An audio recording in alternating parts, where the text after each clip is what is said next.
You ever wonder who delivered the news before email, before couriers, before pigeons even? Who hiked across war-torn mountains carrying letters between warlords who couldn't spell their own names? No armour, no horse, just a bag of half-rotten bread and a scroll sealed by some petty duke who thinks he's Julius Caesar with a moustache? Well, congratulations, you're now a medieval Balkan messenger. And spoiler alert, it sucked. Tonight on the Drowsy Historium, we're stepping into the cracked boots of the unsung, unpaid and frequently impaled mailmen of the Middle Ages, wandering through broken empires, plague zones, wolf territory and endless suspicious border checks just to deliver one sentence from one idiot noble to another. Because while knights got songs and priests got power, the messenger got mud, mistrust and the occasional sword to the stomach. So fluff your flea-ridden cloak, tighten that lice-infested belt and prepare to walk 80 miles in a stranger's boots, through the fractured chaos of the medieval Balkans, where loyalty got you hanged and lateness got you beheaded. Chapter 1. Before the journey begins. Let's get something straight. No one dreamed of becoming a messenger in the medieval Balkans. It wasn't a career choice. It was a punishment. A death sentence wrapped in a wax seal, usually assigned to the youngest, poorest or most expendable man in the village. You didn't even get to volunteer. You were selected, a term nobles loved, which roughly translated to, "We like how fast you run and how little your death will matter." And so begins your day. The sun isn't even up yet. Roosters aren't crowing. That's how early you're expected to be ready. You're handed a letter, or more often, a tightly rolled piece of vellum sealed with wax and some pretentious crest. An eagle, a lion, a snake swallowing its tail. Anything to make the lord who wrote it feel important. You're not told what's in it. That's intentional. If you don't know the message, you can't betray it. That's the logic. Makes sense. Until someone accuses you of being a spy and you have no idea what you're carrying. Convenient for them, disastrous for you. Your equipment? Let's see, a burlap satchel, a walking stick that used to be a fence post, some crusty bread hardened into the shape of your pouch, and a small flask which might contain water, or might be someone's urine depending on how generous the quartermaster was feeling. Armour? Don't make me laugh. Armour was for people who mattered. You, on the other hand, were supposed to be invisible. Blend in, move fast, pray the weather holds. And by pray, I mean literally. There's a short blessing recited over you by the village priest before you leave. It sounds holy, but the tone is suspiciously similar to last rites. And let's talk geography. You're in the Balkans, which means your route is less road and more general direction. The Roman roads that once sliced through this region like arteries are long gone, paved over by forests, bandit trails and peasant rumour.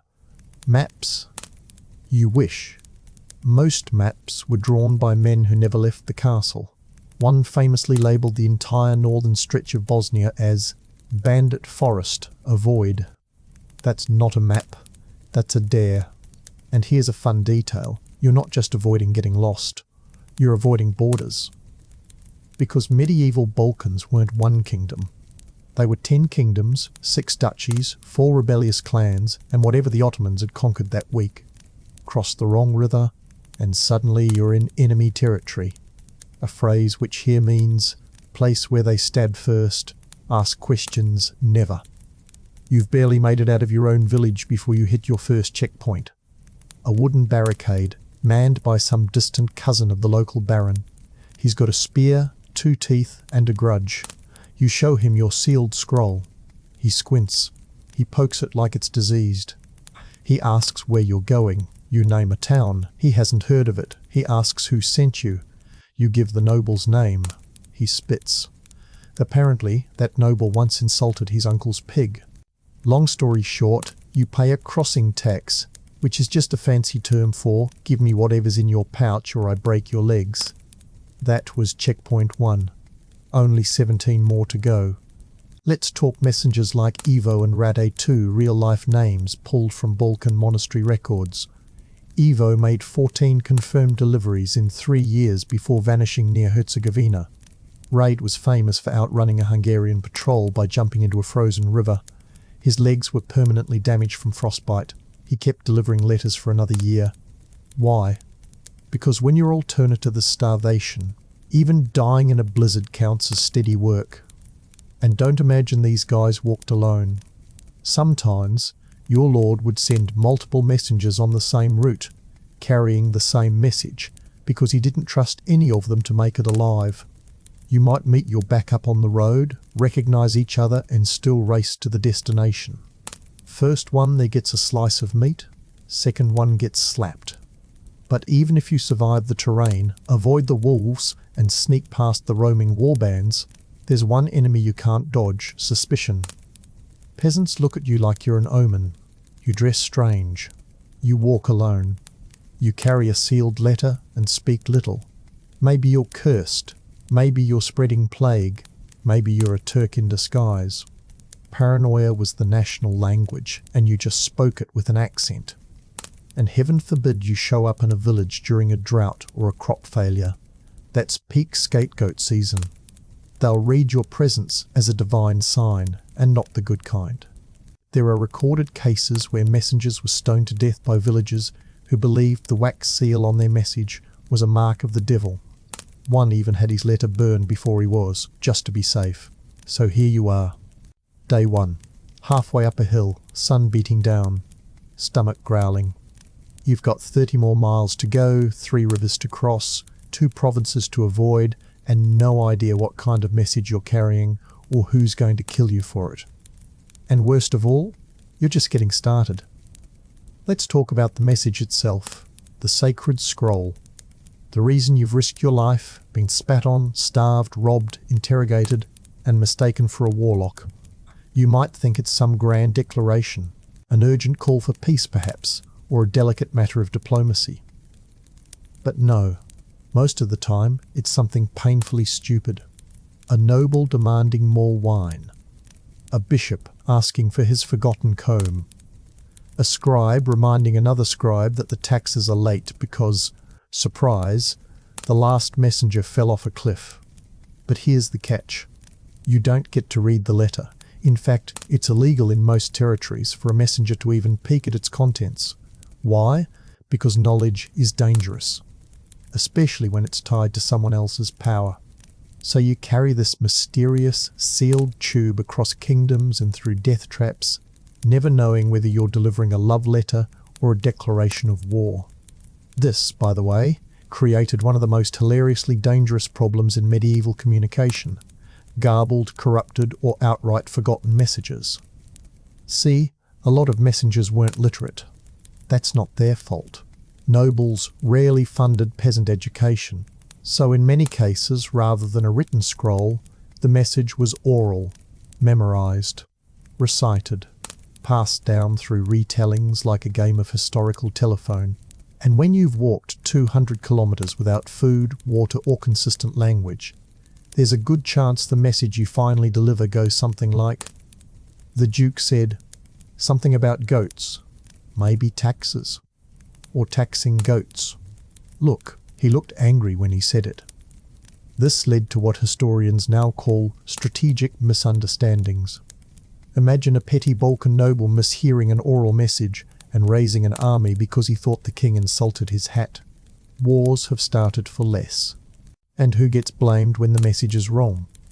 The messenger, of course, because clearly you're either a spy, a liar, or possessed.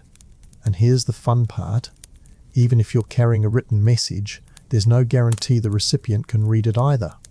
Literacy was a rare and elite skill.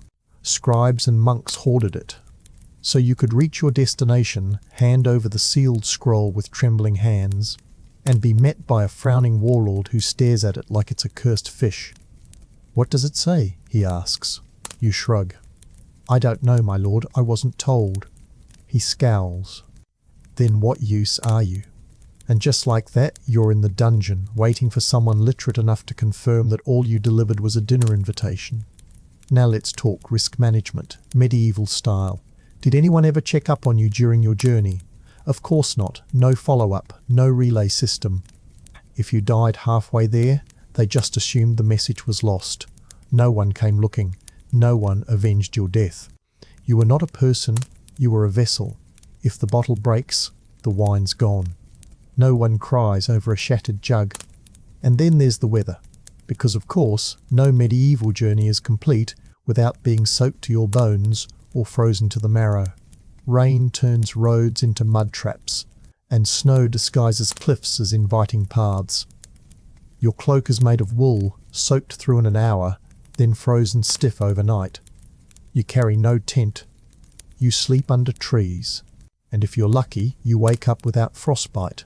If you're unlucky, you wake up with your foot in a bear trap someone left behind during a bandit raid. And if you're really unlucky, you don't wake up at all. It wasn't just natural hazards either. Let's sprinkle in some politics. The Balkans during the medieval period were a mess of shifting allegiances, feuding warlords, religious tensions, and foreign interventions. You might start your journey in a Catholic territory and end in an Orthodox one. If you make the sign of the cross the wrong way, that alone could be a death sentence. You could also stumble into a land recently conquered by the Ottomans, where your European Christian accent and your suspicious piece of parchment make you a prime candidate for the nearest whipping post. And this is where our old friend Raid comes back in.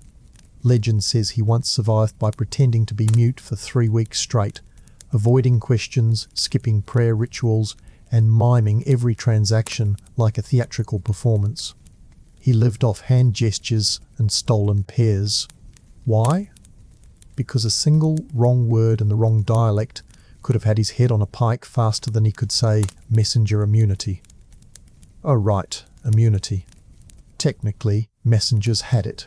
On paper. There were medieval laws and customs that said messengers were to be left unharmed, treated as neutral envoys. In practice, this worked about as well as telling a starving wolf not to eat your donkey. Bandits didn't care. Guards didn't care. Nobles certainly didn't care. You could wave your little wax seal all day. If someone thought you looked suspicious or bored or just wanted your shoes, they'd take them. And probably your toes too, for good measure. And after all this, when you finally reached your destination, possibly bleeding, limping, or talking to trees from dehydration, the noble on the other end would glance at your state, wrinkle his nose and say, "You're late. No payment. No praise, no medical care. Just the next scroll slapped into your palm and a vague gesture toward the next valley of doom. Off you go again, little parchment donkey. Off to spread bad news, foreign threats, or a baron's angry poem to a neighbouring clan. You don't get remembered. You don't get thanked. You get replaced. Because in the end, that's what you were, disposable, interchangeable. And if you died somewhere along the road, no one would ever know whether the message was delivered or eaten or buried with your frozen corpse on some god-forsaken mountain pass. And in the glorious history of Balkan diplomacy, that was somehow considered a stable system. Chapter 2, Roads Were a Myth. Let's say you've survived the first few days. You're not dead, not arrested, and your scroll hasn't been eaten by a donkey or stolen by a man with more knives than teeth. Now comes the real challenge, movement. Because despite what medieval romance tales suggest, there were no enchanted stone roads leading you across the Balkans like a divine red carpet. No. Roads, if you could even call them that, were more like vague suggestions scribbled by drunk gods. The only consistency? Every single one led directly into misery. You start off on what appears to be a cobbled Roman road, a relic from the days when roads were actually planned. There's a smooth patch here, a few stones arranged in a row there, and for a brief shining moment you feel like maybe this won't be so bad. Maybe this delivery job is survivable. Maybe civilization still has a toe left in this god-forsaken wilderness. Then the path disappears into a swamp. And I don't mean a cute little puddle with frogs. I mean an ankle-deep, mosquito-choked fungus, eating your feet kind of swamp. The kind of place where carts sink, animals panic, and messengers like you get bogged down until you're more mould than man. You push through it for hours, soaked, cold, itching in places you didn't know you had, and finally emerge smelling like a drowned peasant's socks. But hey, progress, until you hit the forest. Ancient, creaking Balkan woodlands that seemed to go on forever. These trees weren't just trees. They were monuments to your impending doom, tall as cathedrals, blocking out the sun and silencing even the birds. These forests were haunted, and everyone believed it. Every peasant village you passed warned you the same: don't stray from the trail, don't eat the mushrooms, and whatever you do, don't answer the whispers. Now, you don't believe in whispers, obviously. You're an ill-fed, underpaid messenger, not a child. So you shrug it off until night falls and you start hearing things. A rustle here. A footstep there. A voice? No, just wind, probably. You try to sleep leaning against a tree, clutching your letter like it's going to protect you from spirits, and dream about wolves reciting noble decrees in Latin. Speaking of wolves, those weren't just in your dreams. Real, physical, hungry wolves patrolled these woods. The Balkans were their territory, and you were walking lunch. You might not carry a sword, but wolves didn't care. If you were lucky, they'd keep their distance. If not, you hoped they'd be quick. And if you thought the forest was bad, wait until you reach the mountains. The Balkan range doesn't believe in gentle slopes. It's all jagged edges and sheer cliffs, goat paths the width of a dagger blade, and vertical climbs that mock your soft peasant knees. You've got no climbing gear, no supplies, and definitely no guide. The weather changes every half hour. Sun 1 minute, hail the next. The rocks are slick, the air thin, and your boots, cheap cracked leather patched with straw, start to disintegrate under the pressure. Somewhere along the ridge, you see a skeleton curled beneath a rock shelf. You don't stop. You don't ask who it was.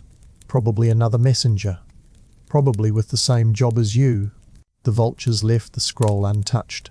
And if you fall, no one finds your body. No one even knows you fell. Your scroll might eventually be picked up by a shepherd or a fox. Maybe it ends up in a monastery fire or used to patch a hole in a roof. Maybe it carries an order that could have stopped a war. Maybe it just says send cheese. Either way, your death was part of the terrain now. Just another anonymous bump on the broken road. Let's not forget the rivers. Bridges were rare and usually falling apart. Wooden nightmares designed by men with no concept of physics. They creaked under your weight, splintered mid-step, and often led straight into floodwaters that smelled like dead livestock and disease. No bridge? Then you wade. Across freezing currents that drag at your legs, steal your boots, and suck the air from your lungs. Hope the letter's still dry, because if it's not, that alone might get you killed by the receiving lord. And how did people know where to go, you might ask? Simple answer, they didn't. You relied on stories, landmarks, hearsay. Turn left at the tree shaped like a widow. Go past the boulder that bleeds when it rains. When you hear the cursed flute, take the next fork. Half the directions you're given are more folk horror than navigation, and the other half come from peasants who've never travelled farther than the next hill. They don't care if you end up lost or dead. You're an outsider, probably cursed, maybe a tax collector. Either way, not their problem. And don't expect help from signs. Signposts, when they existed, were either stolen for firewood or written in 3 conflicting languages. Cyrillic, Latin, Greek, take your pick. All carved by someone who last held a quill in the dark, probably while being chased by debtors. Many messengers became fluent in guesswork, reading the land like a desperate gambler reads dice. It's also worth mentioning that entire stretches of road were claimed by bandits, some of whom styled themselves as liberators or forest knights. In practice, they were just glorified highway robbers with poetic excuses. They'd let you pass for a fee. And if you had nothing to offer, well, there's always your scroll, which they couldn't read, but that didn't matter. It was shiny, and shiny things made great ransom bait. Meanwhile, up in the mountains, border guards from one faction or another liked to block trails just for fun. One day the path is clear. The next, there's a wall of spears and some smug captain asking for travel documents. You produce the scroll. He squints. He's illiterate. Doesn't matter. He decides the seal looks offensive and confiscates it. Now you have to backtrack, get another copy, and pretend you didn't just spend 3 days crawling through thorns to deliver it. And still, no one thinks this job is worth more than stale bread and a nod, because in their eyes, you're just legs with lungs, a tool, a risk they don't have to bear. Every noble you meet thinks his message is the only one that matters. Every guard assumes you're lying. Every path mocks your effort with a rock slide or a rumour of wolves. And the worst part? If you make it through this hellscape, you don't even get a break. You just get an if the roads of the Balkans were a nightmare. The lack of roads was a full-blown existential crisis. Because once you left the forests and mountain passes, the terrain didn't open up into pleasant meadows or open plains. No, it simply turned into nothing. Endless stretches of raw, unmarked land where no track existed, no direction made sense, and no soul dared live. These weren't roads. They were gaps between disasters.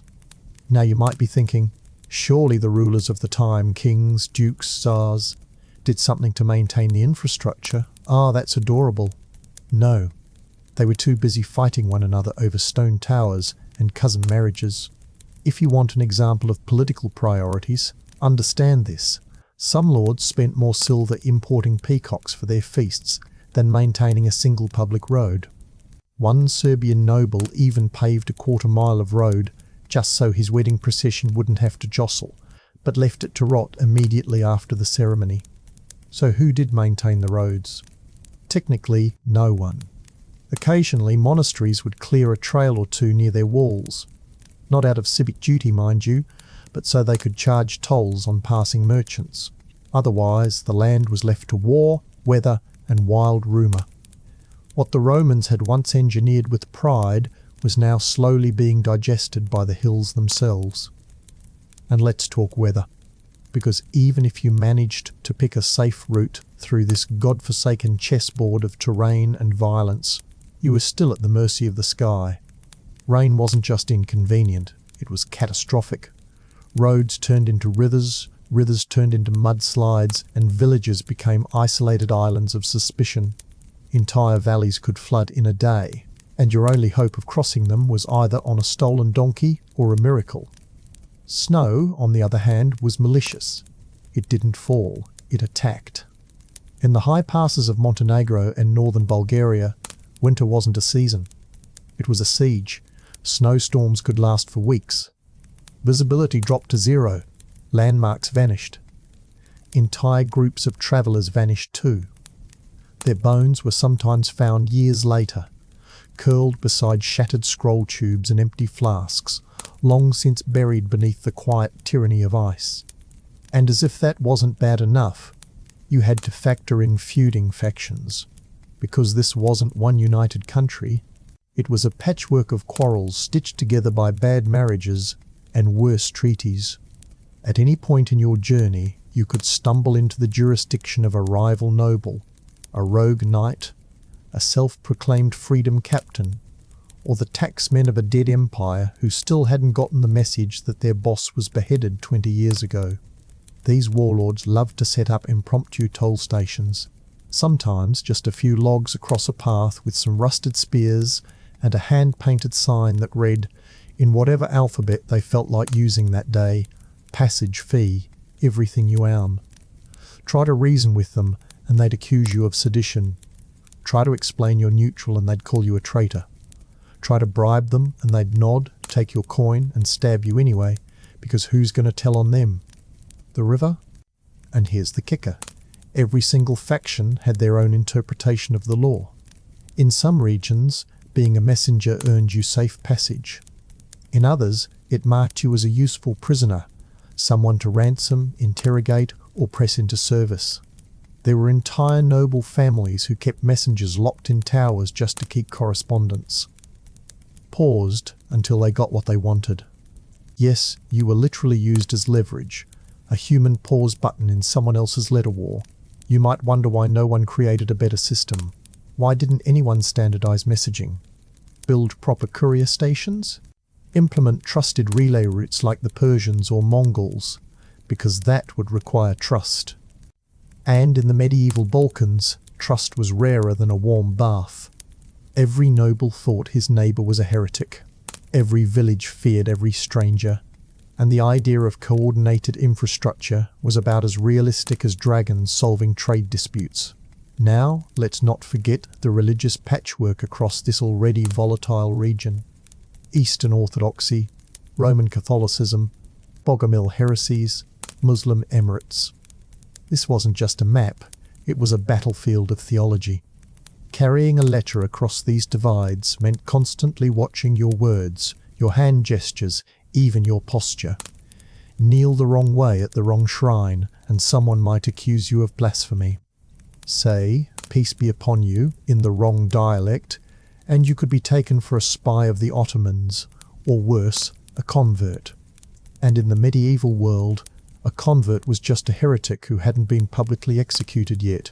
You had to become a chameleon, a master of mimicry. You learned to bow to every symbol, mumble vague prayers in multiple languages, and adopt whatever posture the locals expected from someone who belonged. Messengers who refused to adapt didn't last. They were swallowed by the landscape, forgotten, replaced, and eventually decomposed into fertilizer for the next failed rebellion. And through all this, your reward? If you made it to your destination alive, with scroll intact, no limbs missing, and no fever leaking from your eyes, you were met by a bored gatekeeper who may or may not believe your story. Sometimes you weren't even allowed inside.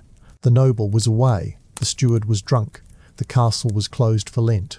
Come back later.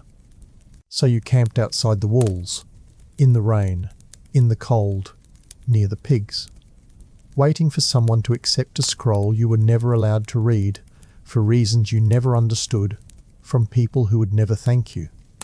And even then, there was no guarantee you weren't carrying the wrong message. Maybe the seal melted in the rain.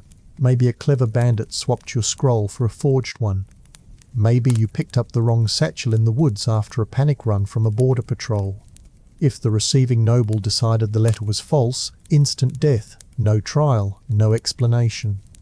Just a sword in the gut and a muttered, "should have known better." Because in the end, the road was never just a path. It was a test of endurance, of blind loyalty, of how far a human body could be pushed before it gave out completely. And it was designed not by intention, but by sheer negligence and cruelty, to make sure that most never reached the end. And those who did, they were expected to do it again tomorrow. Other scroll. Chapter 3. Everyone hates the messenger. You'd think that carrying royal messages through enemy territory, across freezing rivers and plague-ridden forests, would at least earn you some respect. But no. In the medieval Balkans, being a messenger meant being the one man everyone could agree to hate. A walking target of suspicion, blame, and random acts of violence. You were either lying, spying, cursing the crops, or delivering the sort of news that made powerful men kill each other. Most of the time, you were all four at once. Let's start with the nobles. They saw you as a tool, less than a servant, not quite a threat. You were expected to arrive on time, spotless, cheerful, and perfectly composed after travelling 200 miles on foot, with open sores and a bag full of stale onions. Deliver a message too late? You were incompetent. Deliver it too fast? You were suspicious. Show signs of fatigue? You were unreliable. And if the message contained bad news, say, an insult from another lord, or a demand for payment, well, that was your fault too. As if the words didn't exist until you uttered them. Some nobles developed entire rituals around messenger handling. You'd arrive at the gates, state your purpose, and then be left standing there for hours, soaking in rain, shivering in wind, while the household debated whether to let you in. Even once admitted, you were not offered wine or a fire. You were placed in a cold hall, questioned by a bored steward, and occasionally whipped to encourage honesty. One noblewoman in 14th century Kosovo reportedly made her servants bathe every scroll in vinegar before reading it, because she believed messengers were natural carriers of sin. You, apparently, were a risk to both health and morality. Peasants weren't much better. In fact, they were worse in some ways. At least nobles had some understanding of your function, even if they treated you like a diseased pigeon. Peasants just saw you as an omen. You arrived, and then bad things happened. That was the pattern. You show up, suddenly their taxes go up. You pass through. A child falls ill. You leave, and a conscription notice arrives a week later. Naturally, it must have been your fault. Entire villages considered messengers to be bad luck. In some regions, they weren't allowed to touch communal wells or enter shrines. One Hungarian priest even issued a public sermon calling messengers carriers of plague, pride, and poisonous words. Not quite a job endorsement. Then there were the guards. Oh, the guards. Every checkpoint had them. Armed men with too much boredom and too little sense. They liked stopping messengers. It made them feel powerful. They'd question you for hours about your route, your accent, your choice of cloak. One might claim your boots looked too foreign. Another might accuse your scroll of containing sorcery, especially if it bore a seal he didn't recognize. Many messengers were detained for no reason other than being literate or looking literate. You could try explaining your neutrality, but to most medieval sentries, neutral meant suspicious and unarmed. And don't even think about showing fear. That just made it worse. If you hesitated, they'd assume you were hiding something. If you were too confident, you were a professional liar. If you smiled, you were mocking them. If you didn't smile, you were plotting something. There was no right way to behave.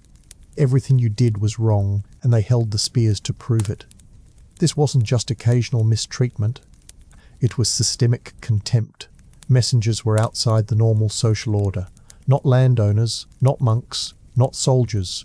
You had no real identity. You belonged to no one and served everyone, which meant you were the perfect target for abuse.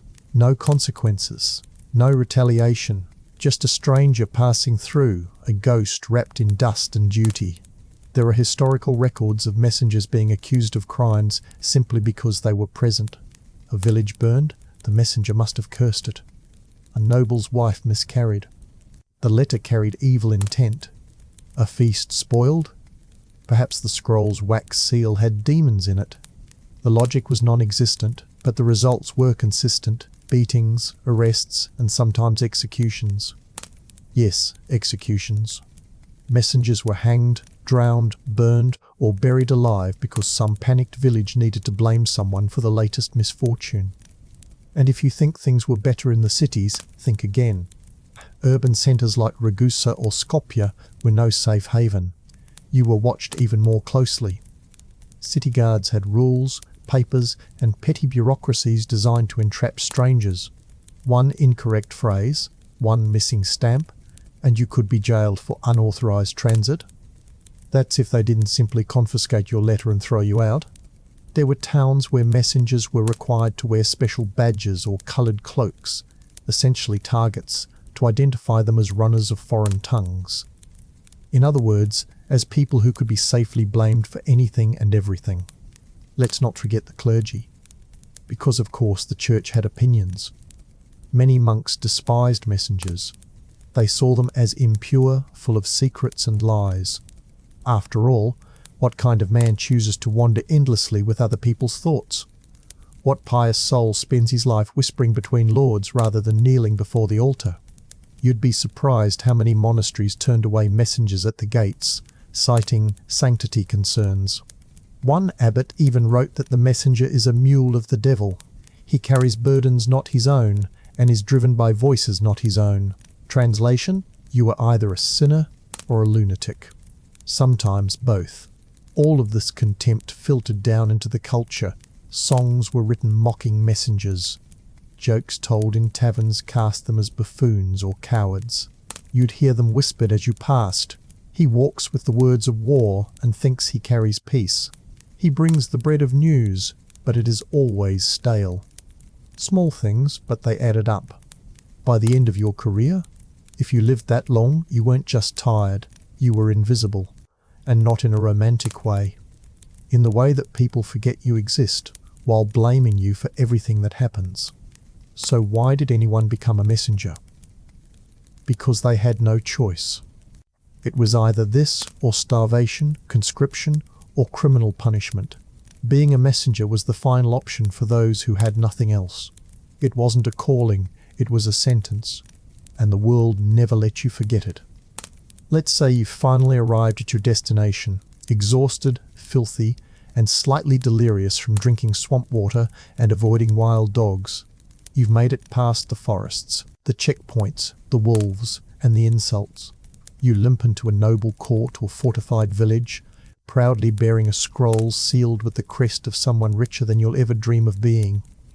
You present it with both hands, head bowed in respect, and then, bam, you're chained to a post before the ink on your greeting dries. Why? Because the message wasn't what they wanted to hear. This is the part no one warned you about. You see, messengers in the medieval Balkans didn't just deliver information, they embodied it. In a world where literacy was a luxury and emotions ran hot, no one separated the news from the newsbearer. You weren't just a voice, you were the message itself. And if that message was an insult, a demand, a threat, or even just slightly disappointing, then you, poor traveller, were now the physical representation of everything wrong in the world. 1 foot in the wrong lord's courtyard, and you were already being judged, not based on your intentions, not based on your record, but based on the reaction your letter caused. Did the noble frown while reading it? Your fault. Did his advisers argue? You caused discord. Did his wife faint or cry? Well, clearly you have ruined their family name. Medieval lords didn't handle bad news well, and they certainly didn't handle it maturely. There are records, real, grim records of messengers being whipped for tone. Imagine that. The letter was written by someone else, in a different city, on a different day, using a different hand. You read it exactly as instructed, but the tone was considered disrespectful. Or worse, ambiguous. That word, ambiguous, that could get you tortured. Because when everything's written in archaic phrasing, sealed in wax and passed through 6 paranoid intermediaries, everything is ambiguous. Let's take an example. A scroll arrives from a neighbouring baron. My lord, I ask you, reconsider the tithe upon the western lands. Now, is that a polite request? A veiled threat? A mocking jab? A claim to territory? Who knows? Not the illiterate noble currently drinking sour wine and listening to you recite it. He hears reconsider and takes it as an insult, which means you, messenger, have just delivered an insult, and that makes you guilty of diplomatic offence. Congratulations, you're now a criminal, and don't expect due process. Trials were for landowners. You were questioned, maybe beaten, and often held in a cellar, while the noble's steward decided what mood his master was in. If the message caused a war, you were executed. If it caused a laugh, you were dismissed. If it caused confusion, you might be held for weeks while clarification was sent, often via another messenger who never even knew you existed. Sometimes lords simply refused to believe you were telling the truth. Who gave you this letter, they'd ask. Which noble? Which monk? What proof?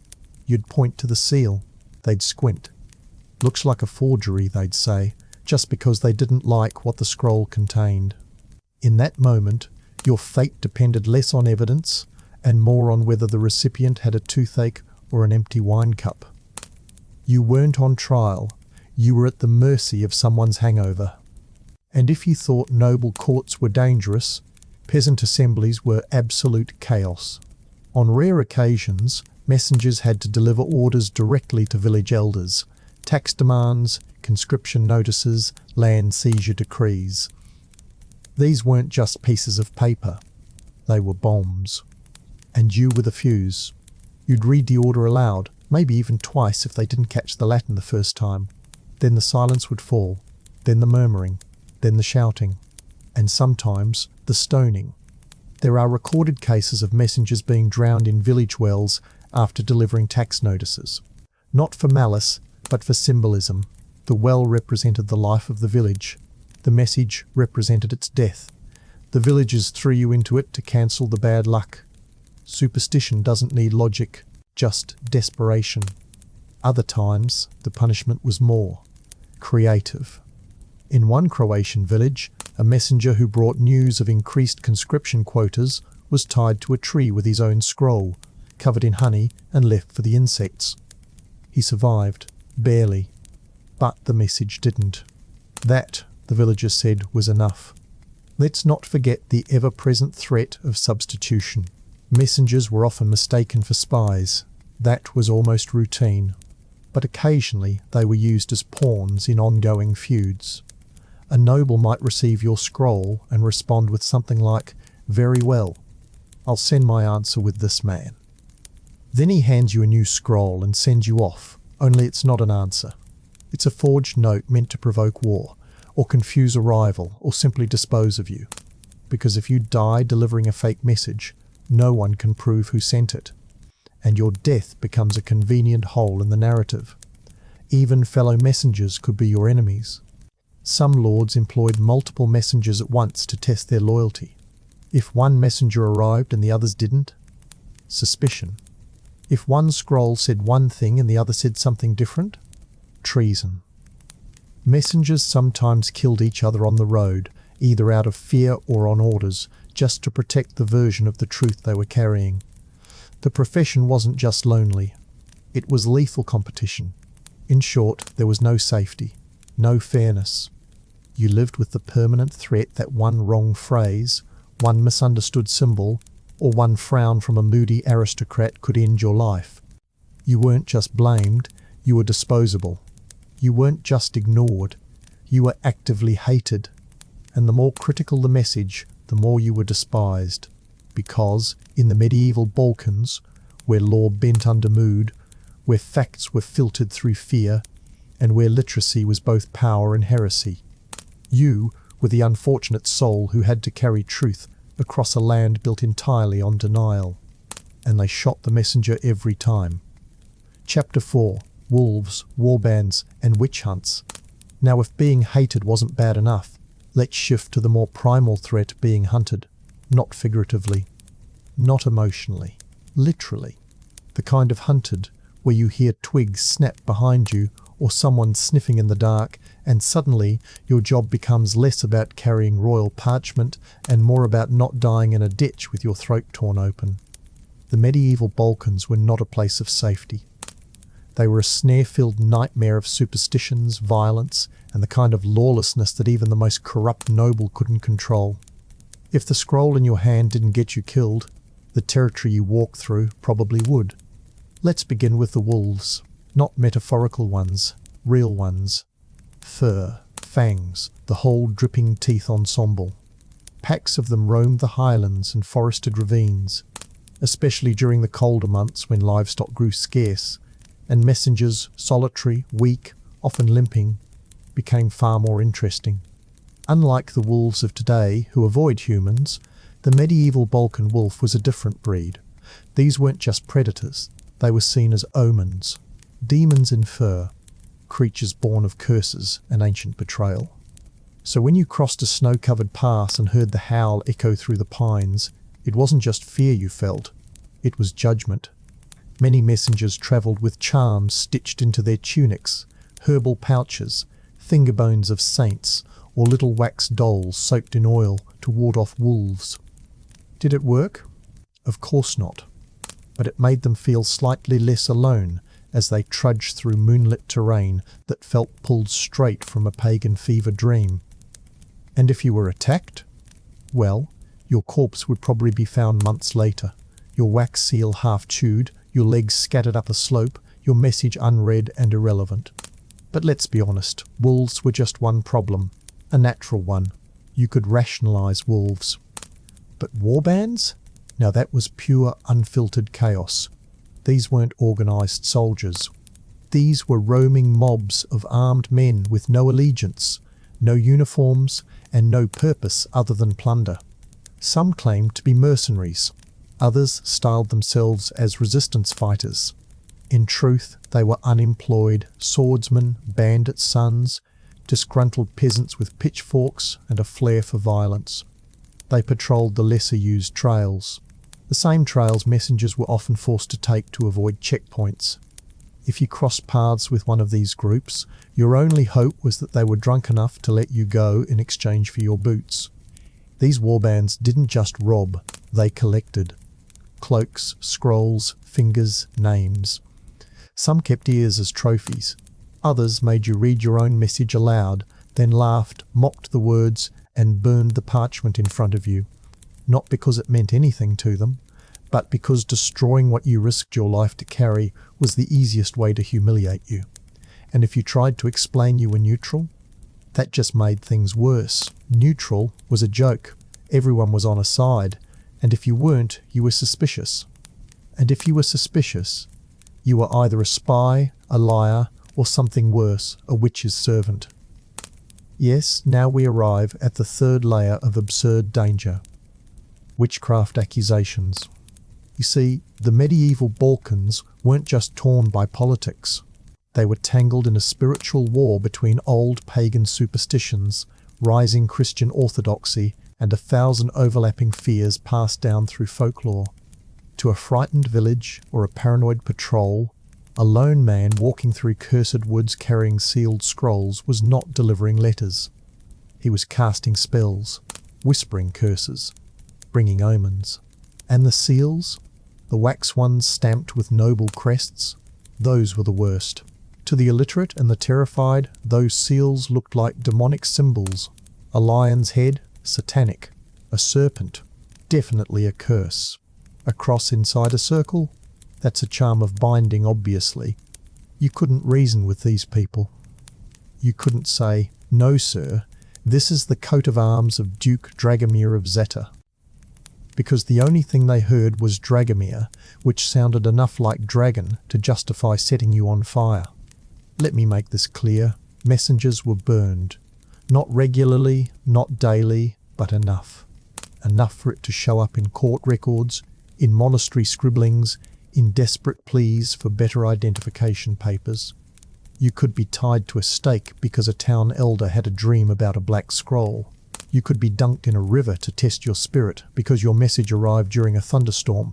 You could be buried alive in salt fields because the local priest interpreted your arrival as a sign of divine anger. And you were expected to keep walking, day after day, region to region. Through snow, through suspicion, through screams in the woods and the smell of burned flesh on village winds. You had no sword, no escort, just your scroll, your feet, and the hope that this town wasn't in the mood for a witch hunt. Of course, not all villagers were openly violent. Some were worse. Some just watched you. Dozens of eyes, peeking through wooden shutters, whispering behind fences, muttering prayers as you passed. The silence was thicker than fog.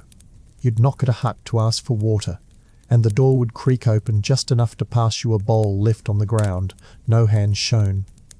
As if touching you would curse their cow. Then the door would close. You'd be left there drinking in the cold, surrounded by people who already considered you halfway demonic. This level of fear wasn't always unfounded, mind you. The Balkans were infamous for real curses. Blood feuds stretching back generations, abandoned shrines filled with bones and chicken blood. Stories of messengers who went mad in the woods, came back days later speaking dead languages, foaming at the mouth. True? Probably not. Believed? Absolutely. And fear had rules. You learned quickly never to cut across grave mounds, never to whistle at night, never to step into a shadow without asking permission from nobody in particular. You walked a narrow path between myth, malice, and murder, and somehow were expected to do it on time. Because despite all of this, if you arrived late, the noble at the other end would still scowl and say, "What took you so long? What took you so long?" Try explaining that you survived wolves, dodged warbands, and avoided being drowned in a goat's blood baptism. Try saying you had to sleep in a hollow tree while something screamed in the distance for 5 hours straight. Try saying you delivered 6 messages and buried 3 friends along the way. Try saying you almost didn't make it, and see if he cares. You know what's worse than walking through dangerous terrain? walking through dangerous terrain no one wants you to survive. Because, in the medieval Balkans, it wasn't just physical hardship or wild beasts that made your route lethal. It was the deep-rooted, bone-soaked fear of the unknown. Every messenger, every man on the road with a scroll and a strange accent, was a walking breach of ancient boundary lines. You weren't just passing through, you were invading myth. And for that you paid in blood, silence, or madness. Villages and clans had their own rules, their own warnings, their own invisible lines drawn not in maps, but in legends.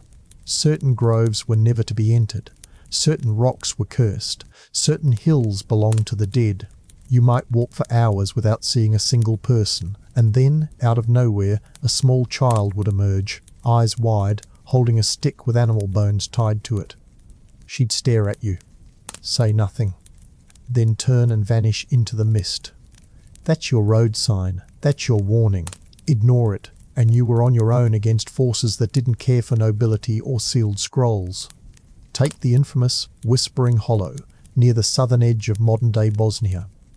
Messengers dreaded that path, not because of bandits, not even wolves, but because locals believed the trees themselves spoke, not poetic metaphor, literally. Voices, echoes, tempting phrases in the tongues of dead relatives. One account describes a messenger named Stefan who heard his dead mother calling him from a thicket. He followed. He wasn't seen again. His satchel was later found hanging from a tree, scroll still sealed, covered in claw marks, though no animals were native to that region. Did that really happen?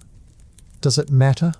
Belief shaped the land, and as a messenger, you were expected to know these invisible rules, to sense which caves were off limits, to recognize which crossroads needed an offering. You didn't learn this from a map or a briefing. You learned it from whispered warnings behind market stalls, from toothless old women who spat when you mentioned your destination, from fellow couriers who walked with eyes on the ground and hands always twitching toward their necks as if warding off a phantom touch. There were hand signs, sacred gestures passed between messengers, like thieves' cant, but darker. Crossed fingers at the wrist meant ghost zone. A slow circle over the heart meant speak no names here. And always, always, you knocked 3 times before entering any abandoned building, even if it was just a tool shed. Why? Because it wasn't really abandoned. Nothing was. Everything in the Balkans had a memory. And memories had teeth. Even certain animals were feared along your route. Black goats especially. Seen at the wrong time, dawn or dusk, meant a cursed day. You turned back if you were smart. But you weren't always allowed to turn back. Some scrolls had deadlines. Some nobles demanded their messages reach the next castle by moonrise, curse or no curse. So you walked. Past the goat. Past the ravine said to hold a sleeping giant. Past the stone with a bloodstain that never washed away. And you didn't look back. You never looked back. But the worst were the towns that welcomed you too warmly. Places where the gates opened before you knocked. Where smiles came too quickly. Where the inn had a room already prepared, though you never sent word ahead. Places like that didn't want to kill you. They wanted to keep you forever. As a symbol. A sacrifice. A possession. There's a chilling record from 3087 of a village that took in a lost messenger, fed him, clothed him, praised him, then refused to let him leave. They claimed his path had ended here, and they burned his scroll as a burial of purpose.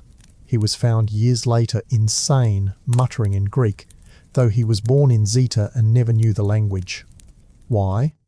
Because he crossed into a place where stories outweighed law. And when that happens, your job description collapses into nonsense. You're no longer a courier, you're a character. A puppet in someone else's local myth. The message you carry becomes irrelevant. You become the message, you become the warning. Still, you were expected to deliver. To keep moving. And sometimes that meant bargaining with madness. You carried iron nails in your boot to ward off spirits. You avoided stepping on certain shadows. You learned to hold your breath near burial mounds. Some messengers wore belts made of knotted rope. each knot tied by a priest or a hedge witch, meant to trap spirits before they reached your organs. Did it work? Probably not. But then again, what else could you do? And when you reached your destination, battered, half-cursed, scroll intact, you were thanked with silence. No recognition of the horrors you crossed. No acknowledgement of the rules you obeyed.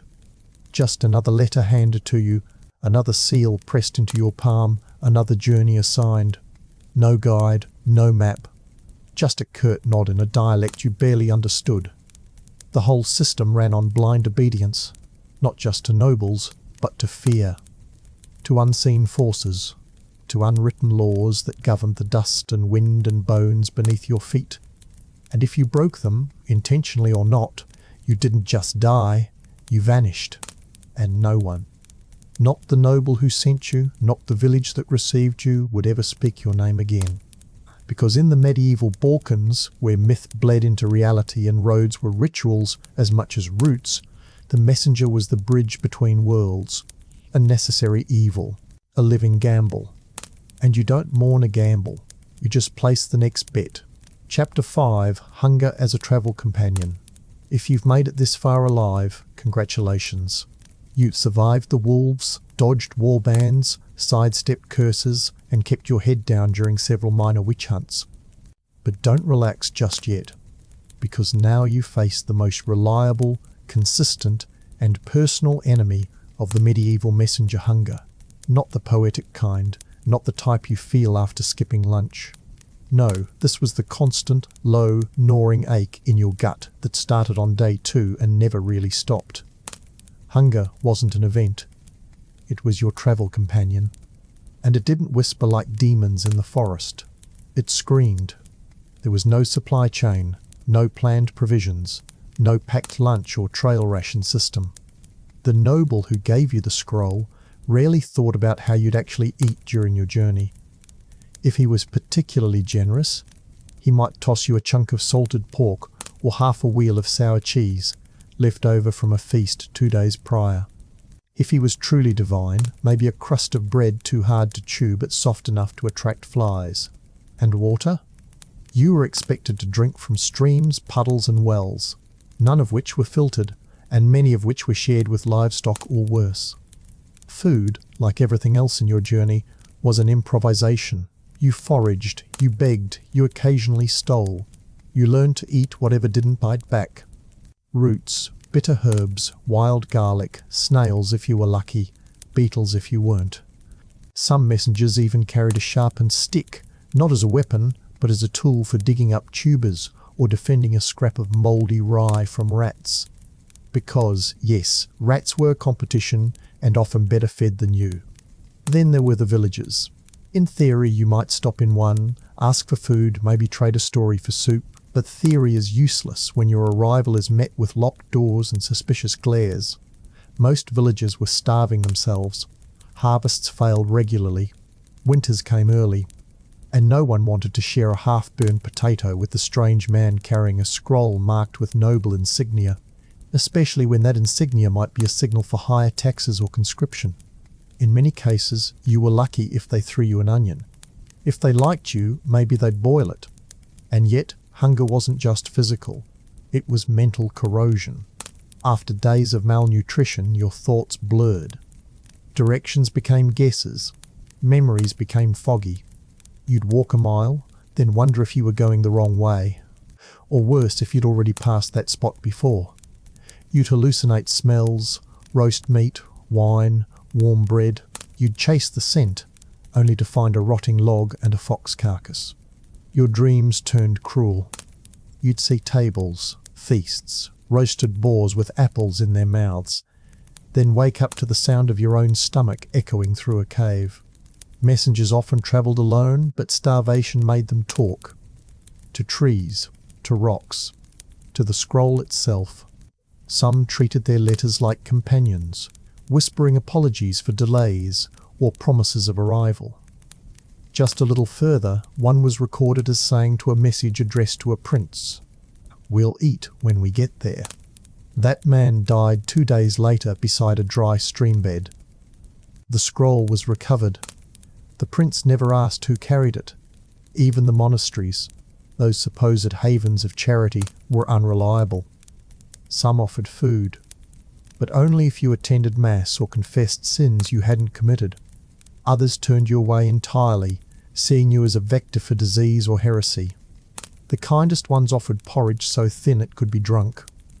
The worst? They let the dogs eat while you waited outside for penance, as if hunger itself wasn't already punishment. And when you did find food, real food, it was never free. A roasted rabbit, a wedge of bread, a flask of sour ale. That meant bargaining, sometimes with coin, sometimes with your own belongings. A patch of wool from your cloak, your shoes, your belt. One messenger gave up the wax seal he was supposed to protect in exchange for a chicken leg. He claimed it was an even trade. He was hanged for treason the next week. Let's not forget that food poisoning was a constant risk. Desperate people don't ask questions. You find a meat pie on a window ledge, you eat it. You don't ask if it was meant for the dog. You don't ask how old it is. You just shove it in your mouth and hope the stomach cramps that come afterward don't kill you before you reach the next checkpoint.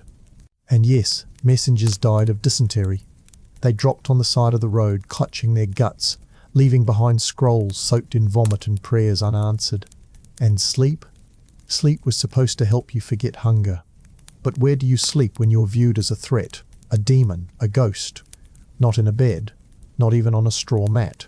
You sleep under trees, in ditches, beside ruins.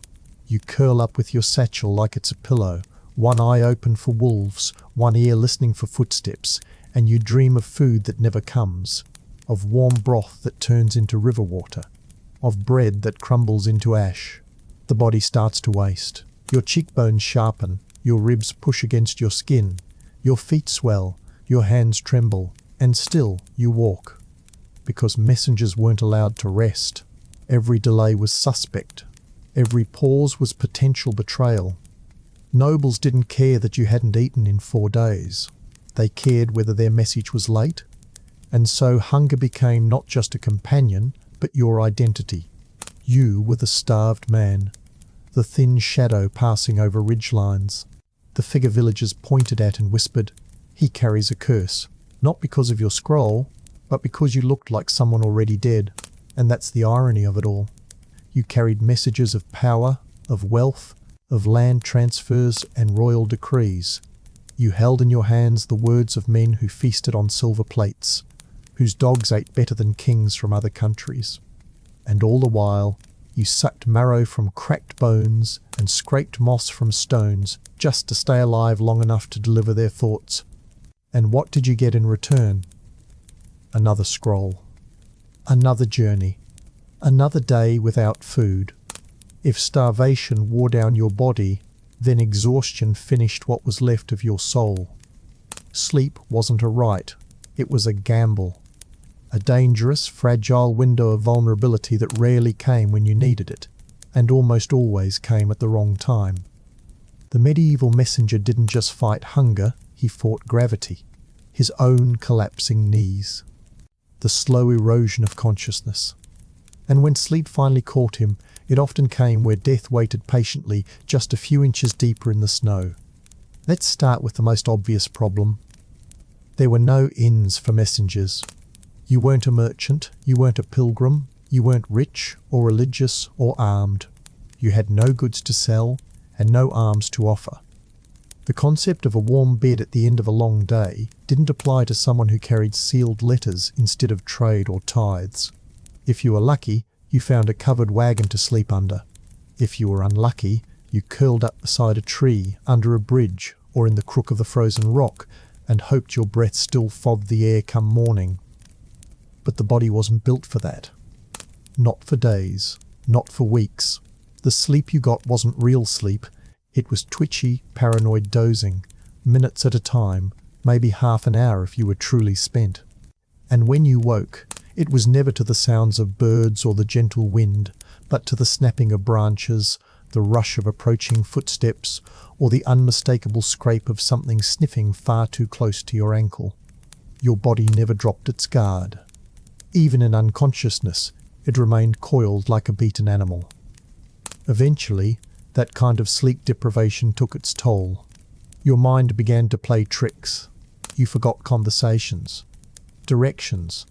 You confused one scroll for another. You'd find yourself walking a road and then freeze, unsure how you got there. You'd stare at a rock and wonder if it had always been watching you.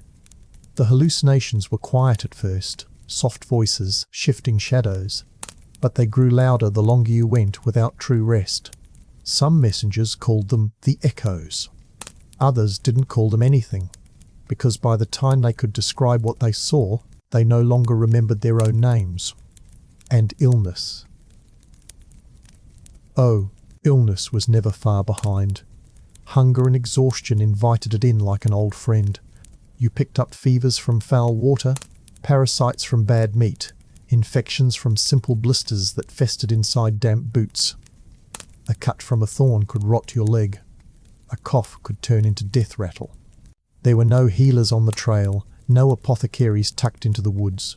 You patched yourself with rags, chewed willow bark for the pain, and prayed to saints whose names you only half remembered. Some carried charms made from dried herbs sewn into the lining of their cloaks to ward off the cold inside. Spoiler, they didn't work. And while your body weakened, the expectations never did. You were still expected to arrive on time, with clarity, with strength. You were the last link in a chain of command forged by egos too fat to walk half a mile. You carried the voice of a count whose bloated carcass weighed more than your entire year's rations.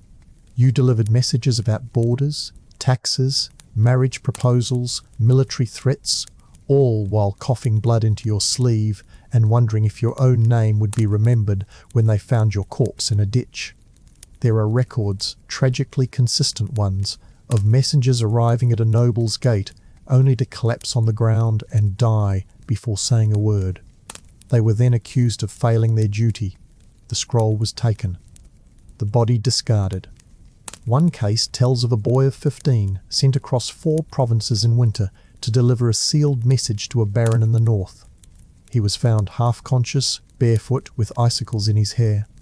When he collapsed, the steward refused to touch him, fearing disease. He died outside the gates while they fetched someone to pry the letter from his hand. He wasn't buried.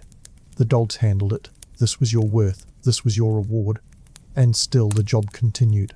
New messengers were always found. Not trained, not groomed, just found. Pulled from orphanages, prisons, poorhouses. Given a scroll and a nod and sent out to replace the last one who didn't come back. The message had to move. The body was irrelevant. Of course, there were some who tried to resist. Some who dared to rest longer than allowed. Hide in abandoned cottages for a day or two. Sleep beside a warm hearth, if they found one. But word travelled fast. Nobles heard of delays. Scrolls were expected at precise intervals. If you weren't there, someone came looking. And if you were found asleep, or worse comfortable, you were punished.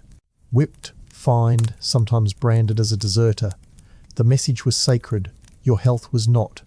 And so you kept walking, with blistered feet, with lice in your hair, with a rattle in your lungs that shook harder every night. You trudged through rain with half-closed eyes, hoping you didn't step off a cliff in your haze.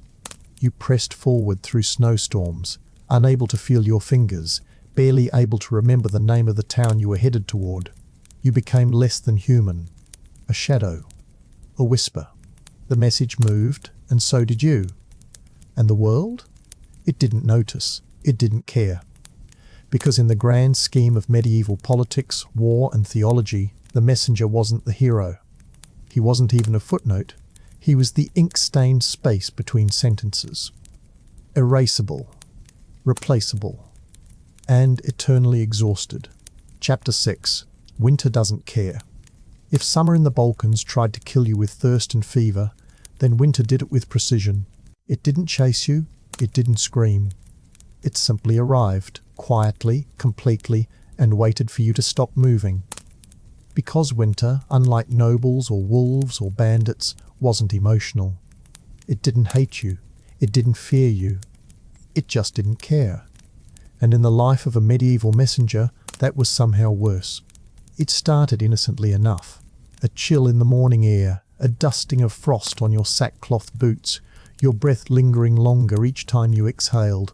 Then came the winds, knife-edged gales slicing down from the mountains, turning every open path into a corridor of pain. Then snow, not the fluffy kind children play in. This was Balkan snow, dense, heavy, wet and relentless. It clung to your clothes, melted into your boots, and soaked your parchment no matter how tightly you wrapped it. You'd try to keep the scroll dry by holding it against your chest, under your layers, but that only meant exposing your fingers to frostbite every time you had to reach for it. And then came the ice. Ice was a liar. It looked solid, inviting, reflective. You'd step on what looked like frozen mud and vanish into a knee-deep puddle with water so cold it made your bones scream. If you were lucky, you limped away drenched and shivering. If you weren't, you broke something. Ankles, knees, your nose as you slammed into a rock. And with no hospitals, no crutches, no helpful passers-by, you simply lay there until the cold finished what the fall started. The roads, if they could still be called that, turned into slippery death traps. Footpaths vanished under drifts. Markers were buried. Mountains disappeared behind curtains of white, and direction itself became meaningless. East, west, up, down it, all blurred together in an infinite storm of snowflakes and hopelessness. You could walk for hours and find yourself back where you started, or worse, deeper into unknown forest. And the forest in winter? That was silence incarnate. No birds, no trickling streams, just wind through branches and your own wheezing breath, slowly becoming quieter as your body cooled. And no, there were no winter clothes, not for a messenger. You wore what you always wore, a wool tunic layered with whatever you could scavenge. Maybe an extra shawl, maybe fur if your master was feeling generous or had an old dog skin to spare. Gloves. If you were lucky, they were made of burlap. More often, they were your sleeves. You wrapped your hands in scraps of cloth and prayed they didn't freeze before your next rest stop, which of course didn't exist. Shelter was a fantasy. You might find a barn or a hollow tree or the remnants of a collapsed hut and crawl into it like an animal. You didn't sleep. You curled up and shook for hours, waiting for the sun, which often didn't come. Days could pass in a grey haze, the sky barely brighter than twilight. You lost your sense of time. Your nose ran constantly. Your toes burned from cold before going numb. You didn't want to die, but part of you stopped trying not to. There's a chilling record, pun intended, from a monastery in Bulgaria describing a messenger who arrived during a snowstorm, screaming, not from pain, but from joy. He thought he was home. He wasn't. He'd wandered into a monastery 20 miles off course, his feet black with rot, his hands curled into claws. He collapsed mid-sentence and never woke. The monks buried him with his scroll, unopened. They said the seal had already cracked from the cold. It wasn't worth reading. That wasn't uncommon. Cold made everything brittle, your gear, your shoes, even your bones. You'd try to keep moving, try to eat a handful of snow to wet your throat, and crack a tooth on ice. You'd stumble into a village and be mistaken for a drunk because your limbs didn't respond properly. You'd try to speak and only cough, your throat raw from breathing frozen air for days. You became a ghost, wandering between places that didn't want you, carrying messages no one thanked you for, your very skin turning to stone beneath the wind. And if you didn't keep moving, if you stopped for more than an hour, you risked sleep. And sleep in the cold was a liar too. It whispered promises of warmth, of comfort, of just a short nap. But it was a trap. You'd sit beneath a tree just to rest your legs. Your body would begin to feel warm. That's the sign. Not numbness, but warmth. That meant your core temperature was dropping. Your blood had stopped trying. And once that happened, it was only a matter of time before your breath slowed, your muscles locked, and your eyes shut for the last time. And the scroll? It might survive. Sometimes they found frozen messengers months later, curled around their message like a lover. The ink might be blurred, the wax seal cracked, but the noble's words would be intact. Dry. Legible. A record of importance. And that mattered more than the messenger. Winter didn't care about your mission, about your suffering, about your name. It didn't care that you hadn't eaten in 3 days or slept in 2. It didn't care that the message you carried could save lives or start wars. It didn't care that you were the only one who had dared to walk this path. Winter in the Balkans was not a season. It was a force, a judge, a tomb maker. And you, the humble, rag-wrapped courier, were just one more body waiting to be buried under silence. There was something cruelly poetic about frostbite. It didn't hit all at once like a sword or an ambush. It crept, quietly, patiently. It started with a tingling in your toes, a sting in your fingers, a numbness in the ear you forgot to cover. And then it took, first the colour, then the feeling, then the flesh, one patch at a time. As a messenger in the medieval Balkans, you didn't lose your life in winter all at once, you lost it in pieces. You could always tell which messengers had been through one too many frozen passes. They walked with stiff limbs, faces weathered not by age but by exposure, noses a little too short, fingers curled strangely, a toe or two missing. They were quiet. They didn't talk much, not out of secrecy, but because their jaws still ached from the cold years before. Some had voices like gravel throats permanently scorched from breathing ice air without pause. And all of them had eyes that didn't look at you, but through you, always scanning the horizon, always bracing for the next drop in temperature. The problem wasn't just the cold, it was the unpredictability of it. You could start your day in soft, manageable snow and end it trapped in a sudden blizzard with visibility so poor you couldn't see your own feet. Balkan winters didn't care about forecasts or seasons. A storm could roll in from the mountains in minutes, and by the time you found shelter, if you found it, you were already soaked, your cloak frozen stiff, your satchel like a block of ice against your chest. And once the cold got inside, there was no getting it out. The internal chill was the worst. When you shivered not from the wind but from within. When your teeth chattered even in the sun. When your body stopped sweating because it simply couldn't spare the effort. You could feel the warmth draining from your fingertips, moving up your arms like a slow execution. You'd punch your legs to keep the blood moving, slap your face until it stung, anything to stay awake, to stay warm, to stay alive. And of course, there was no help. No one came looking for you. No one checked in. The noble who sent you off assumed you'd arrive, or you wouldn't. If you didn't show, they'd send another, maybe with better boots, maybe not. Maybe they'd send 2, just to be safe. Your death was not a tragedy. It was a logistics hiccup. Let's not forget the animals. Wolves weren't the only predators. Wild dogs, starving bears, even desperate humans roamed the winter forests in search of whatever moved. And you, malnourished, slow, and covered in salted sweat, moved. If you lit a fire to stay warm, the smoke might attract help, or it might attract something hungry. So you didn't light one, you just froze, quietly, alone. And when you did reach a village, when you stumbled in half frozen, lips cracked, scroll still clutched in your trembling hands, you'd be met with suspicion, not celebration.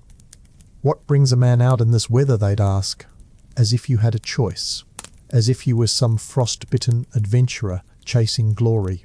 You'd beg for a fire, a blanket, a bite of something hot. And if they didn't mistake you for a demon, they might offer a corner of a hearth. But only until morning. No one wanted to harbour a walking omen. And you were an omen. Messengers who travelled in winter were considered cursed. It wasn't normal to survive that kind of cold. If you made it through a storm when others had frozen solid, people assumed you'd made some kind of bargain with spirits, demons, or worse. Some villagers wouldn't touch your scroll. Wouldn't touch you. There are cases where messengers were refused entry into churches because the priests feared the cold had corrupted their soul. One even wrote, "A man who survives 4 nights on the cursed ridge without fire is no longer of man's world. You became other." And it wasn't just in body, it was in mind. Cold rewires thought, makes time elastic. A minute feels like an hour, a day collapses into memory fog. You started seeing patterns in snow, faces in the ice. You'd forget who sent you, where you were going. You'd repeat the message out loud just to remember it, your voice cracking in the wind. To Lord Ivan, from Prince Stefan Graying convoy delay due to unrest in... And then you'd stop. What town was it? Did it start with a V? Was there even a message? That was the worst part. Not the dying, but the forgetting. When the cold pulled not just at your body, but at your identity. When you couldn't remember your own name. When your last thought was not of family or faith, but of whether you had already passed this frozen tree once before, or whether it had always just been waiting for you to come back.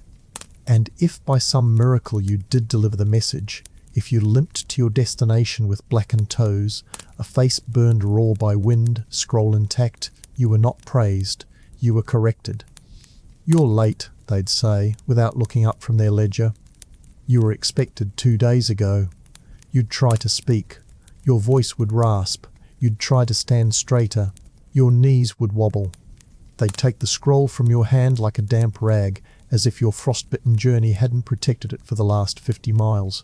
And then, of course, the next question. Are you well enough to return? Return. As if there was somewhere to go back to. As if your body could take another journey. As if your mind hadn't cracked slightly somewhere between the third icefall and the wolf prints that kept circling your camp. But you nodded. Because that's what messengers did. They delivered. Then they turned around. And the road behind you, still covered in snow, still empty, still waiting. Because winter didn't care that you'd made it once. It only cared whether you could do it again. Chapter 7. Every message could kill you. Let's pretend for a moment that you've survived it all. The wolves, the frostbite, the starvation, the bandits who mistook you for a ghost, and the monks who treated you like a curse. You've made it across rivers without drowning, through forests without being sacrificed, and over mountains without freezing solid. You're alive, bruised, limping, maybe missing a toe, but alive. You're carrying the sealed scroll like it's a sacred relic, because that's what it's become, your purpose, your identity, your last defense against the absurdity of your life. And then someone opens it. And just like that, you're the enemy. See, the thing about sealed messages in the medieval Balkans is that they were suspicious by default. You could carry a letter from the king himself, stamped with gold and wax and prayer, and the moment someone saw it, they still might accuse you of espionage. Because what is a sealed scroll really? A secret. And in a land where every secret was a threat, and every threat was a prelude to war, walking around with a sealed scroll was like carrying a lit torch through a barn full of hay and paranoid nobles. The recipient might tear it open with shaking hands, eyes darting across the symbols, like they expected blood to spurt from the parchment. If the message was bland good harvests, delayed tribute, a polite inquiry, then maybe you were safe. Maybe.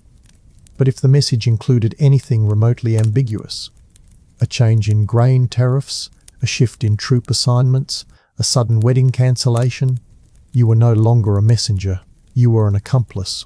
One record from a noble court near the Drina River tells of a messenger who delivered a letter stating that the road between our lands shall remain open. Seems fine, right? But the baron who received it took it as a veiled threat, suggesting he'd lost control of his border. The messenger was whipped for delivering disrespect, whose scroll burned, and his clothes confiscated as compensation for offence. That man had walked 6 days through sleet to deliver that line, and it cost him the skin off his back. This wasn't rare. In fact, it was common. Because in the fractured landscape of the medieval Balkans, interpretation was everything. Language shifted from region to region. What one noble called a suggestion, another called a demand. A word like reconsider might sound like negotiation in Zeta, but like defiance in Transylvania. There were no standardized phrases, no legal templates. Every message was a gamble, and you were the coin being tossed. Now let's say someone intercepted you. A rival faction. A border patrol with itchy spears. They see you alone, tired, carrying a sealed scroll, and they stop you. The questions come hard and fast. What's in the letter? Who sent you? Who paid you? And here's the fun part, you don't know. You were never told. That was by design. Messengers were often kept in the dark to protect the message's content.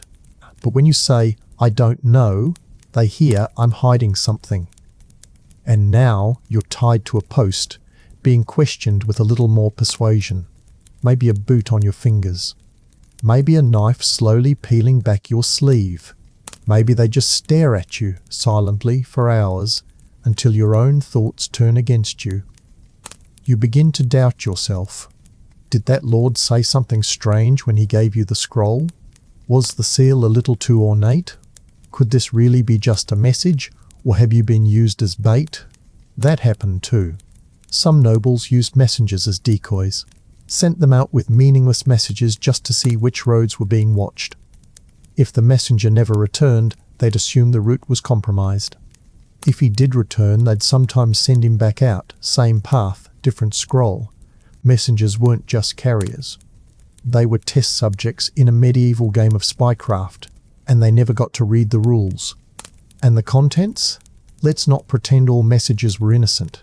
Some were full of insults masked as diplomacy. Some were blunt threats dressed as theology. One scroll discovered centuries later in a monastery archive read, "If your men cross the river again, we shall salt your fields and blind your sons." That was a peace offer. Imagine being the guy who delivered that. No explanation, no context. Just hand it over, bow, and try to leave before someone draws a sword. And don't forget religious politics. You could be carrying a message from a Catholic noble to an Orthodox bishop, or from an Ottoman official to a Slavic warlord. If the scroll mentioned anything about faith, you were toast. Doctrinal language was landmine language.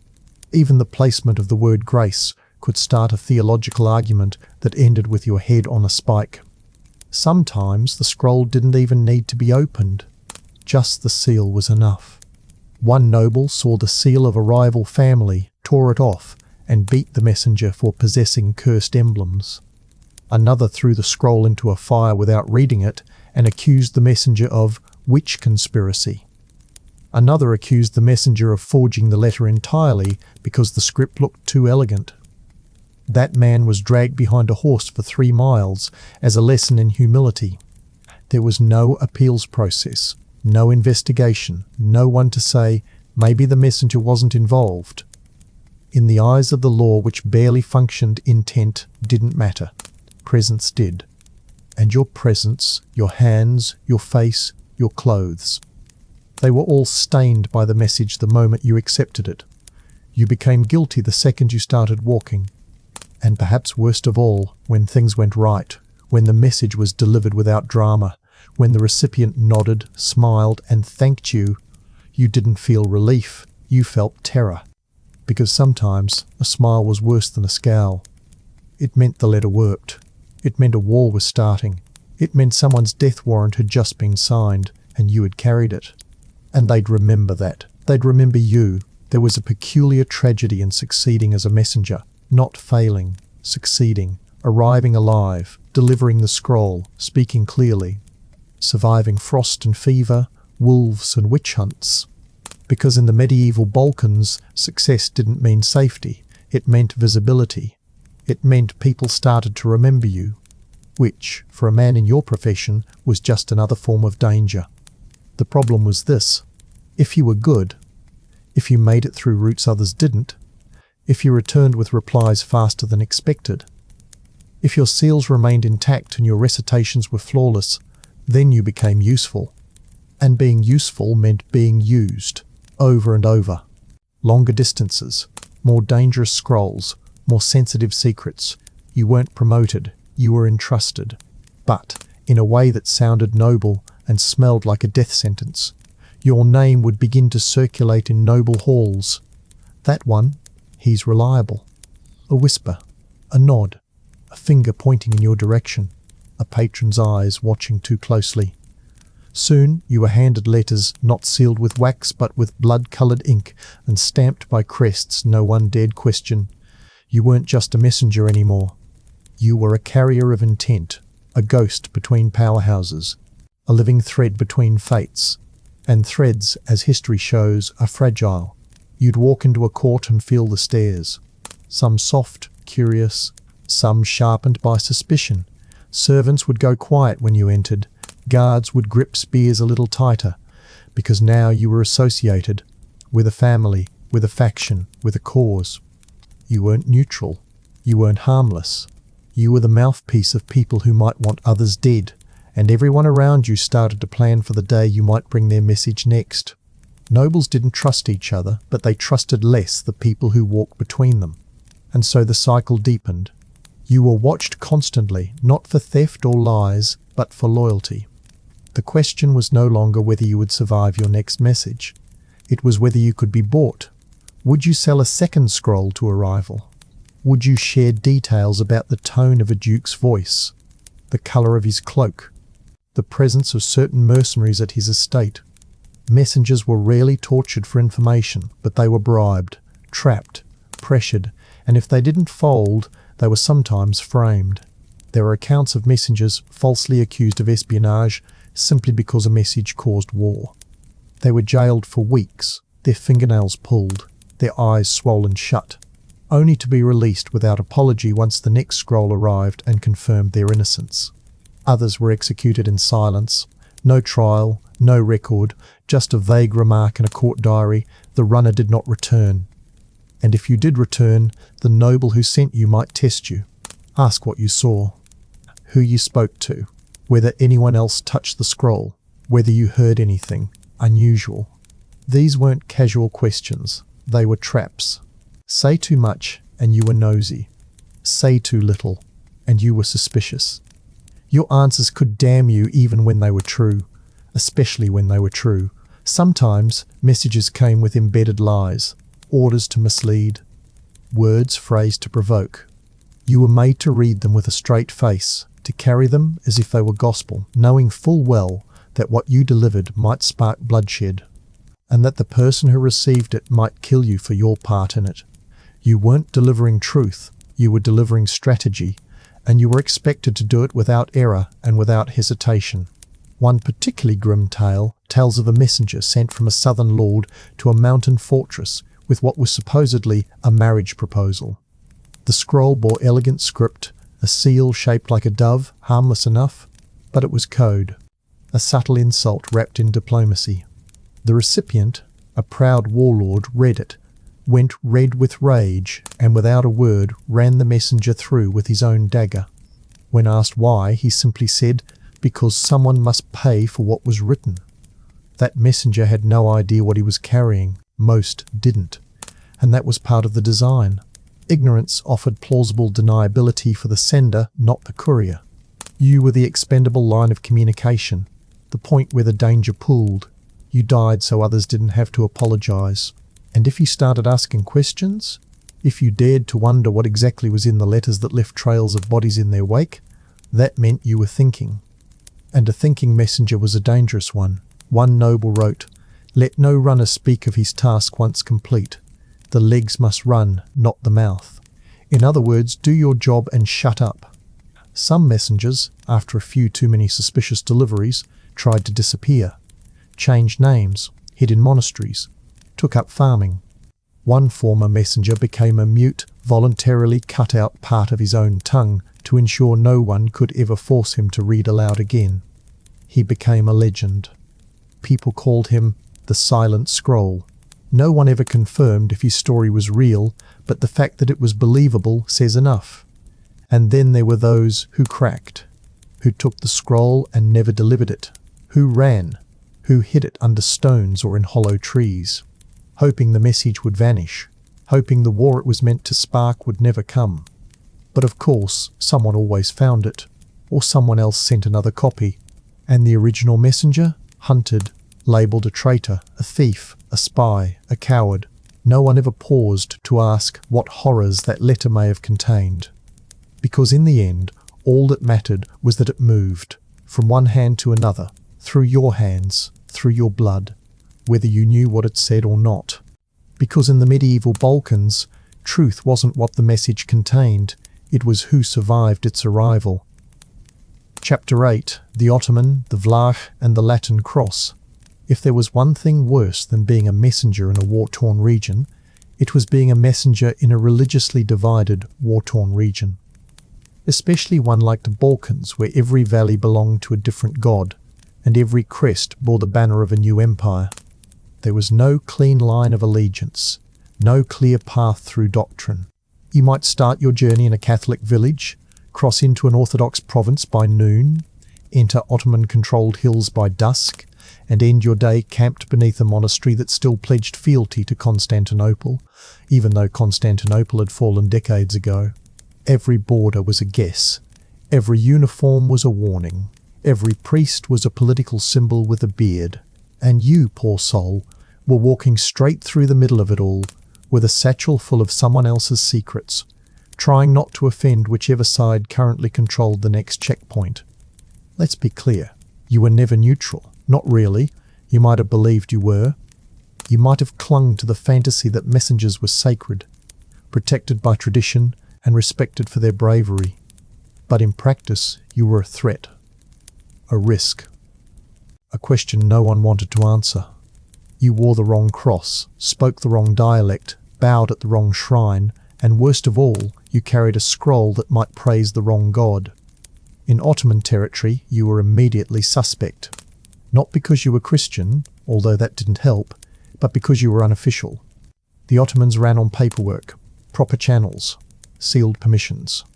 A lone messenger walking through their forests without an escort or stamped credentials was either a spy or a smuggler.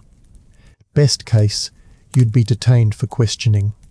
Worst case, they'd assume the scroll you carried was seditious and execute you on principle. But let's not romanticize Christian-controlled regions either. The Orthodox bishops viewed Catholic messengers as invaders. The Catholic lord saw Orthodox messengers as schismatics. The Vlach clans didn't care who you prayed to, so long as you didn't step on their grazing land, offend their ancestors, or look them in the eye for too long. And if you happened to walk through a region where one monastery was feuding with another, you were caught in a theological war over who could bless bread correctly, and neither side wanted your scroll to arrive. Then came the symbols: crucifixes, crescent moons, family crests, saintly insignia. All carried weight. All were read like codes. If the scroll you bore had a Latin cross pressed into the wax, it marked you immediately. If it had Arabic script, Orthodox guards might burn it before asking what it said. Some messengers took to hiding the seals under layers of cloth or melting them off altogether, replacing them with vague, homemade markings, hoping ambiguity would buy them time. It rarely did. Even how you crossed yourself mattered. Orthodox believers went right to left, Catholics left to right. Screw it up in front of the wrong person and suddenly you're a heretic. Or worse, a liar pretending to be faithful. In one case, a messenger was hanged outside a chapel for making the sign of the cross in reverse. His scroll, which contained an invitation to a peace talk, was torn up and fed to dogs. Language was another trap. The Balkans were a soup of tongues: Church Slavonic, Greek, Ottoman Turkish, Latin, Albanian, Vlach dialects, and more. If you pronounced a noble's name with the wrong inflection, you might be accused of mockery. If you used the wrong word for lord, it could sound like enemy. If you didn't know how to say peace in the local language, you might be assumed to be bringing war. And the clergy? They weren't just spiritual leaders, they were political weapons. Bishops had armies, monks had spies. A scroll meant for a priest might be intercepted by another faction entirely, just to see which way the wind was blowing. And if you were caught carrying a letter to the wrong holy man, you could be accused of heresy, betrayal, or simply meddling in divine affairs. One Franciscan friar had a habit of ordering messengers to kneel before receiving his reply. Those who refused were branded with hot irons in the shape of a broken quill. All of this meant that, as a messenger, your every step was calculated, every greeting practiced, every pause measured. You learned to speak in riddles, to mumble through names, to pretend you were deaf when questioned too closely. Some messengers even carried fake scrolls decoys they could surrender if things went bad.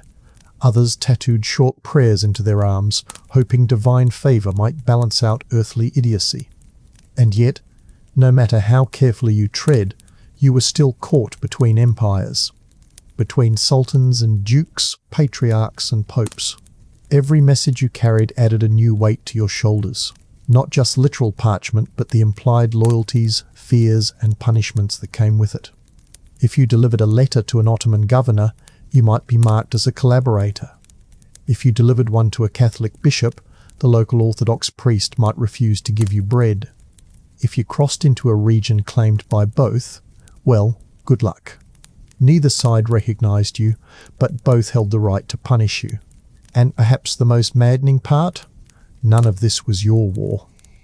You didn't believe in it. You didn't fight in it. You didn't scheme or preach or build alliances. You just walked, carried words, did your job. But in the Balkan winter of faith and fire, that was enough to paint a target on your back from every direction. Because in this fractured land, where men died over commas in scripture and villages burned over rumours of blasphemy, being visible was fatal. And you, poor runner, were not just visible, you were expected to be seen. In a world stitched together with suspicion and soaked in politics, identity wasn't something you were born with. It was something you performed. And as a messenger in the medieval Balkans, you had to perform constantly. Not just walk, not just speak, but become whatever it took to make it to the next village without being hanged, questioned, or flayed alive for misunderstanding a regional insult. Because what got you killed here wasn't betrayal, it was confusion. This was a land where borders moved faster than news could travel. A town that was Vlach last week might be Ottoman this week, Orthodox again by next spring, and finally end up part of someone's dowry 3 years later. Flags changed, faiths changed, but the villagers didn't. They remembered. Every insult, every burned field, every tax levied by a stranger in different coloured armour. And you, traveller, messenger, foreigner, you walked right into that memory like a knife into a wound. There was no guidebook, no set of customs you could memorise and carry like armour. You had to read the people, the colours of their sashes, the way they looked at the sky. If a man lit a candle before breakfast, odds were he was Orthodox. If a prayer mat faced east, you adjusted your greetings. If you heard bells, you made the sign of the cross and prayed you got the direction right. Misstep, and someone would pull you aside and whisper, "We don't do that here," just before a mob decided what to do with your body. And don't assume your scroll could protect you. It didn't matter if it was sealed in gold wax with a ribbon blessed by the Pope himself. If it was from the wrong man to the wrong recipient, carried by a man in the wrong shoes, you were doomed. One scroll meant for a Croatian noble was accidentally delivered to a Serbian rival. The messenger didn't know, he just read what he was told. The noble accused him of intentional sabotage and had him crucified upside down for mockery by association. The letter, for the record, was a trade agreement about fish, but perhaps most insidious was how the same noble who punished you for allegiance on Tuesday might hire you on Thursday. Allegiances in the Balkans were liquid changing with marriages, invasions, insults, and dreams. You could walk a scroll to a monastery, deliver it with care, and be thanked by a bishop who swore loyalty to the king. The next week, the same bishop might be flying the Ottoman flag, and your name would be on a list of suspected Christian agents. It wasn't your fault. No one blamed you directly. They just punished you like they did. And sometimes you weren't even you. Names were dangerous. Nicholas sounded Serbian in the wrong town. Ahmed invited suspicion north of the Sava.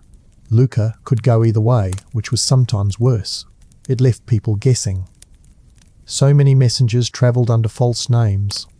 They had travelling names, reading names, eating names, names for speaking to priests, and names for lying to soldiers.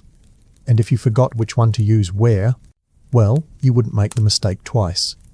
Or ever again. Even dress had rules. A simple cloak in one village marked you as a wanderer. In another, it resembled the garb of a hated tax collector. Colours mattered. Green could mean peace, fertility, or foreign allegiance, depending on the shade and season. Belts were symbolic. Beard length was scrutinized. One messenger shaved to appear younger and less threatening, only to be accused of impersonating a novice monk. His scroll was never read. He was beaten and left in a well to purify. And religion? Religion was always watching. In the forests, on the stones, in the faces of grandmothers who spat at your boots, even silence was a confession. If you refused to join morning prayer, you were clearly suspicious. If you did join, you'd better say the words correctly, or someone would claim your chant was a spell. If you sang too well, you were a seducer. Too poorly, a heretic. And if you said nothing at all, they'd wonder what you were hiding. There were rules no one told you, traps buried under hospitality. A cup offered with two hands must be received with the left. Bread must not be broken facing east on certain feast days. You might be asked to recite a line of scripture, not for piety, but as a test. One messenger was killed for quoting a Latin verse too fluently. A spy, they said. No peasant should speak that cleanly. And still you walked. You walked because the letter had to move. Because the Lord who hired you would not accept failure. Because being remembered as the messenger who refused meant your family might suffer too. Some nobles took payment in blood.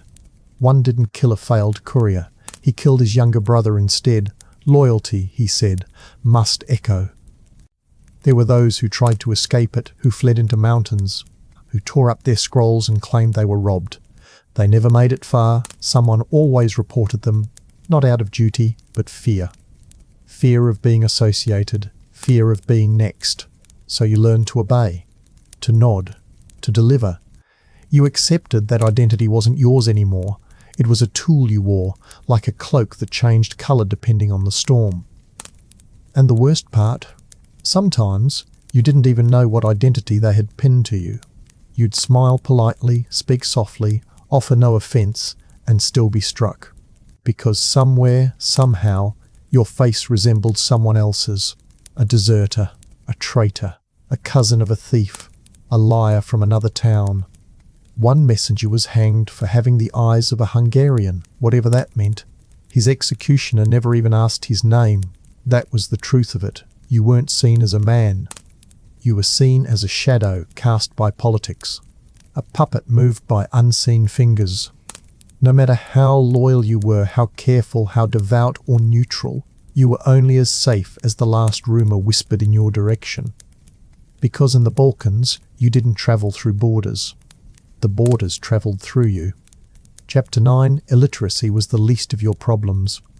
You'd think, in a world where scrolls could spark wars, where letters were carried over mountains, through snowstorms and across enemy lines, someone would know what they said. But no. In the medieval Balkans, most people couldn't read, and most of those who could didn't. Because reading, like travel, was dangerous. Words had weight. Sentences had consequences. And a messenger? A messenger was expected to carry what he could not comprehend, deliver what he could not question, and survive what he could not explain. Illiteracy was everywhere. Lords dictated their thoughts to scribes, who wrote in cramped Latin script with ink made of soot and spit. Monks copied those letters with trembling hands, praying not to misspell a name that could get someone killed. And when the scroll was sealed and handed to you, the shivering man with the cracked boots and chewed fingernails, you became the vessel of someone else's meaning, blindly, silently. You weren't supposed to ask what the message said. That would be above your station. You weren't supposed to peek at the scroll, even if you knew how to read. The seal was sacred, and breaking it early was a crime. Even asking if the message needed clarification could earn you a slap. One noble was known to say, "The message is simple, carry it.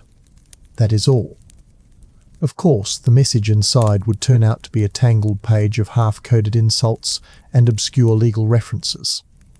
But that wasn't your concern. Except when it was. Because often you were the one who had to read the message aloud. Yes, read it. Not deliver it. Not bow and hand it over. Speak it. To a barely literate noble, or a suspicious council of elders, or a priest with one eye and no patience. You had to unroll the scroll, clear your throat, and perform like a scribe in a drama you didn't rehearse. One mistake, one stutter, one word too many or too few. Suddenly, the message was delivered incorrectly. You were lying, or twisting the meaning, or insulting someone's lineage. And the best part? Sometimes the recipient couldn't read at all, so your spoken word became the word. And if he didn't like the sound of it, if he didn't like your tone, your dialect, your breath, you were accused of fabricating it. He'd snatch the scroll, squint at the markings like they were chicken scratches and say, "This doesn't say what you just said." To which you could only respond, "I was told to say it that way." Congratulations. You've now made yourself sound like an accomplice. Even among the literate, reading wasn't simple. Scripts varied wildly. Some letters were in Gothic, others in Glagolitic, others in Church. Slavonic stylized with extra loops and divine metaphors. Sentences were long, punctuation erratic, and spelling. Well, spelling wasn't really a thing. One word could appear 3 times on a scroll and be spelled differently each time, and you were expected to decipher it on the fly, out loud, without offending anyone, while your hands shook from hunger and your teeth chattered from cold. In short, you were delivering riddles to people who didn't trust riddles, in a world that burned witches for less. Sometimes, even your ability to read became a threat. In many regions, peasants weren't expected to be literate. If you could read Latin, or write your name, or even hold a pen properly, people assumed you were connected to a priest, or worse, a spy. One messenger was lynched by a crowd for possessing the devil's tongue after reading a scroll too fluently. Another was drowned after reciting the wrong verse of scripture aloud, mistaken for a heretic just because you remembered the monk's dictation too well. And if you couldn't read, that didn't protect you. That invited new problems. You'd be forced to rely on memory. You'd be handed an oral message to recite word for word with no written backup. Days would pass, weeks, and when you finally arrived, the noble would say, "Repeat it exactly," and you'd freeze. Was it 20 nights or 20 nights? Did the Baron want the tax doubled or delayed? You couldn't ask again. You couldn't return. You just guessed, and prayed your guess didn't get you hanged. This is why many messengers developed tricks, mnemonics, rhymes. One messenger reportedly recited every message to a stone before sleeping, as if it were a god of memory. Another scratched shorthand symbols into the leather of his belt, hoping no one would notice. Others used knots on strings, beads on cords, or simply recited the same line over and over under their breath until they could no longer hear themselves think. But even these tactics could backfire. If someone found your belt with strange marks, witchcraft. If they caught you whispering in a strange dialect, sorcery. If you recited too quickly or too confidently. Clearly, you'd read the scroll and were hiding something. You were, in every direction, guilty. Guilty of knowing, of not knowing, of speaking too clearly, of not speaking enough. You were the most educated illiterate in the kingdom. You walked between towers of ignorance, carrying blades disguised as paper. You were blamed for the meanings you didn't invent, punished for the words you didn't write, and feared for the secrets you didn't understand. Because, in the medieval Balkans, the scroll wasn't the danger. You were. If carrying words you couldn't read was dangerous, carrying words you could read was worse. Because knowledge was never neutral, not in the medieval Balkans. Knowing what a message said meant you were responsible for its consequences. You were no longer just a mule with a scroll, you were an accomplice, an interpreter, a threat with eyes. And in a world where most people lived in terrified reverence of the written word, your understanding was seen as power. And power, especially the kind that came without armor or a bloodline, was not tolerated. If you happened to be one of the few messengers who could read, it didn't make you important. It made you suspicious, dangerous, worth interrogating or removing. Literate messengers were like armed peasants, unusual, unwelcome, and often eliminated before they became a symbol of anything. You might be praised for reading a delicate phrase with elegance, only to be questioned a minute later about why you seem to know too much about regional trade routes. Just a messenger, they'd ask, narrowing their eyes. Or something more? Lords and stewards didn't like clever mouths. They wanted control. Control over words, over delivery, over meaning. The moment you showed any spark of comprehension, they assumed you might tamper with that meaning. Why trust a man who knows what he's carrying? What's to stop him from editing a word here, adding a phrase there? After all, most recipients wouldn't know the difference. Many nobles were functionally illiterate themselves. They relied on their scribes and their pride. And nothing shattered that fragile pride like a dirty, frostbitten courier correcting their pronunciation. That's why you learned to act dumb. Even if you understood the letter, you acted like you didn't. Even if you saw an insult buried under a phrase like, "with due respect," you kept your face blank. Even if you knew the message was a trap, or a bluff, or a clever piece of political bait, you smiled, bowed, and said nothing. Because knowledge wasn't a tool, it was a torch. And once they saw it in your hand, they'd make sure you burned with it. There are stories of messengers caught between conflicting truths. One scroll said one thing, another said the opposite. Both bore official seals. Both came from powerful men. You were told to deliver both, perhaps days apart, perhaps to rival nobles. And when those messages clashed, when the war began or the marriage fell apart or the land dispute turned bloody, you were blamed. Why? Because you must have known. How could you carry such contradiction without awareness? They decided you were clever. Too clever. Dangerous. Liable to have picked a side. In one region of northern Macedonia, a messenger who delivered 2 conflicting land claims in the same week was arrested and tortured for deliberate confusion.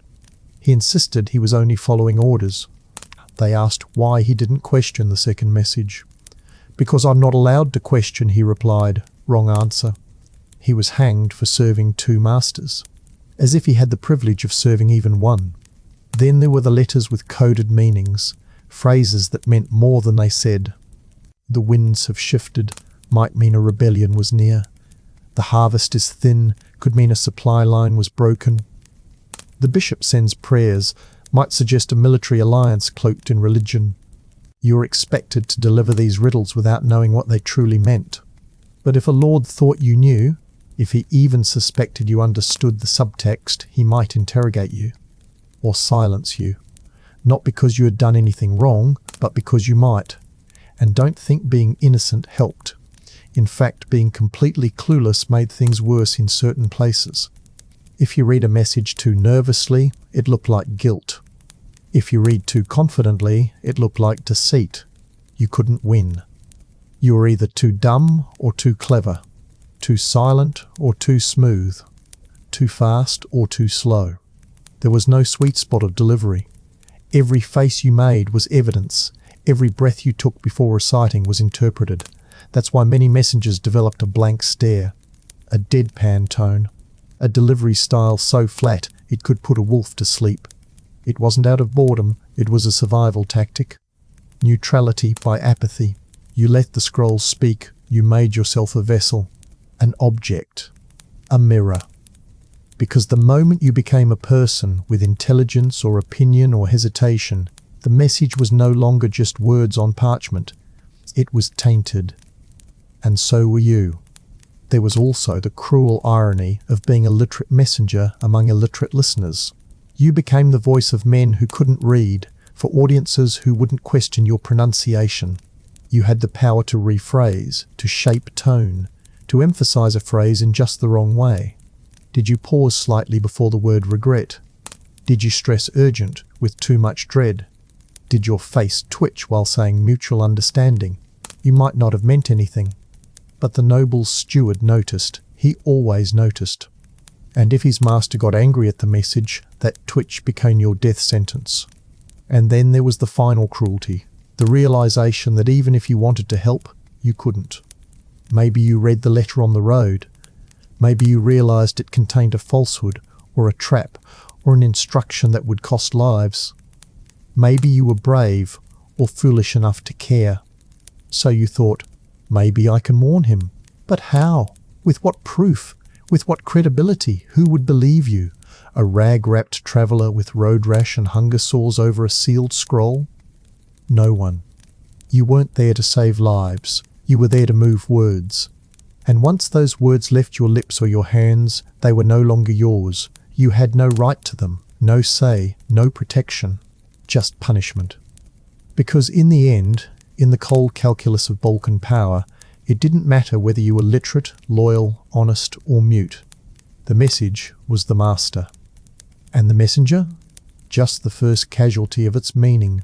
Chapter 10, Disease and the Rotting Road. If betrayal didn't kill you, and wolves didn't tear you apart, and frostbite didn't chew through your limbs, then surely the road itself would rot you from the inside out. Because in the medieval Balkans, the road wasn't a noble path connecting brave men to high ideals. It was a worm-riddled artery choked with filth, decay, and disease. The kind of disease that didn't care what crest you carried, didn't care what blessing you muttered before sunrise. The kind that hollowed out your insides, blackened your skin, and left you weeping blood in a puddle beside a broken milestone while your scroll melted in the mud. Let's start with the water, because that's where it always began. You drank from rivers, from trickling streams, from stagnant puddles slick with green film and cow dung.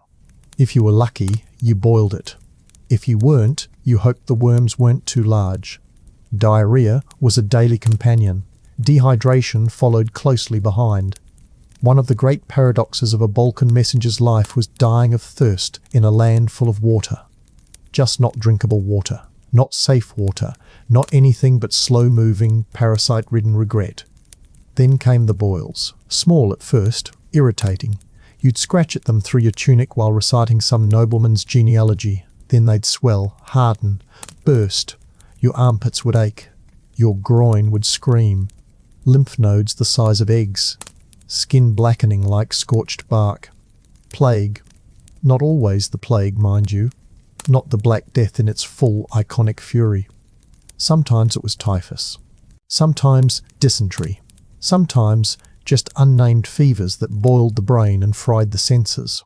But always, always you carried the stench of decay like perfume, and you were expected to keep walking. Imagine crawling through a village, eyes crusted shut, lips split, voice barely above a whisper, and being greeted not with help but with rocks, with pitchforks, with doors slamming shut and dogs loosed from chains. You were seen as a carrier, a bringer. Even if you weren't sick, if you just looked sick, they'd assume you brought death with you. Because, statistically, you probably did. Messenger routes were disease vectors long before anyone understood germs. You were the one constant between villages separated by days of travel.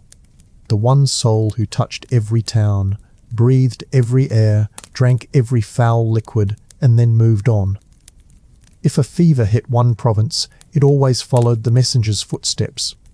And no one ever blamed the scrolls. They blamed you, the man, the mouth, the sweat-soaked cloak standing at their gate. Some towns posted plague crosses outside their borders, rough wooden symbols warning of sickness. You were supposed to turn back, but how? You had no alternative route, no paid delay. The Lord who sent you didn't account for outbreaks. He just gave you a letter and a deadline, so you walked through anyway. Past rotting corpses barely covered in straw. Past wailing mothers cradling children who didn't breathe. Past streets where the only movement came from rats too fat to run.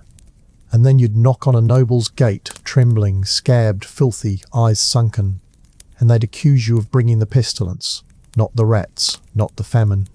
You, the man who smelled like smoke and sour bread, the one who'd coughed on the scroll by accident but still kept it dry. There's a chilling account from 33 of a messenger arriving in a Bosnian village during a known outbreak. He was burned alive before speaking a word, just to be safe. They tossed his scroll into the fire after him. They never even asked who sent it. The message could have been a warning, could have been help. No one would ever know. And the worst part?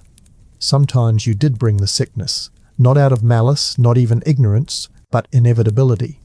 You slept where the dying had slept. You ate from the same cracked bowls. You used the same lice-infested blankets. And when the fever hit you, when your breath turned wet and your hands began to shake, you didn't stop walking. You couldn't. You knew you were dying, but you still had a message to deliver. And so you carried it forward, blood on your cuffs, phlegm in your lungs, words burning behind your eyes, because even death didn't excuse delay. But disease didn't just attack your body. It attacked your world. The road became haunted, not with ghosts, but with signs of collapse, fields gone fallow, entire hamlets abandoned, doors flung open like mouths mid-scream, skeletons in cribs, wheelbarrows full of unburied dead, monasteries with candles still burning but no monks to tend them. The smell of rot layered with incense. You passed through places that had given up, that had shut themselves in or thrown their gates wide, hoping whatever took them would take them quickly. And in those moments you wondered why you kept going. Who was left to receive the message? What power did ink have against blackened lungs and split skin? Who would care about a trade agreement when half the merchants were already cold in the ground? But you kept walking, because that's what you did. Sometimes you'd pass other messengers, hollow-eyed, gaunt, a cough shared between nods, a cracked smile, no words, just mutual recognition. Still alive? Not for long. They moved slower now, everyone did. You didn't outrun the disease, you moved with it. And when you finally delivered your scroll staggering into some fortified keep, delirious and swaying, the guards might not let you in. They'd see the boils, the blood, the shaking hands, and decide you weren't a man anymore, just a symbol, a warning, a thing to be kept outside. You might die at the gate, die with the message unopened, die with your mouth still trying to say the name of the man who sent you, and no one would touch your body, not out of disrespect, but out of fear. Because in the end, on that cursed road paved with rumours and pox and dust, you were never just a messenger. You were proof that death had a schedule, and that no one, not even the mail, could stop it. Long after your bones had gone still, long after your scroll had been burned or buried or used to light a hearth in some stone tower, the village remembered you, not as a man, but as the moment everything changed. You were the figure who appeared just before the fever spread, the outsider, the shadow with a sealed letter, the breath in the wind that made the children cough and the goats lie down and the priest locked the church door before anyone could ask why the altar candles had gone out. You were no longer a courier. You were a scapegoat, stitched into memory as a curse wearing boots. It didn't matter what the scroll said, it never did.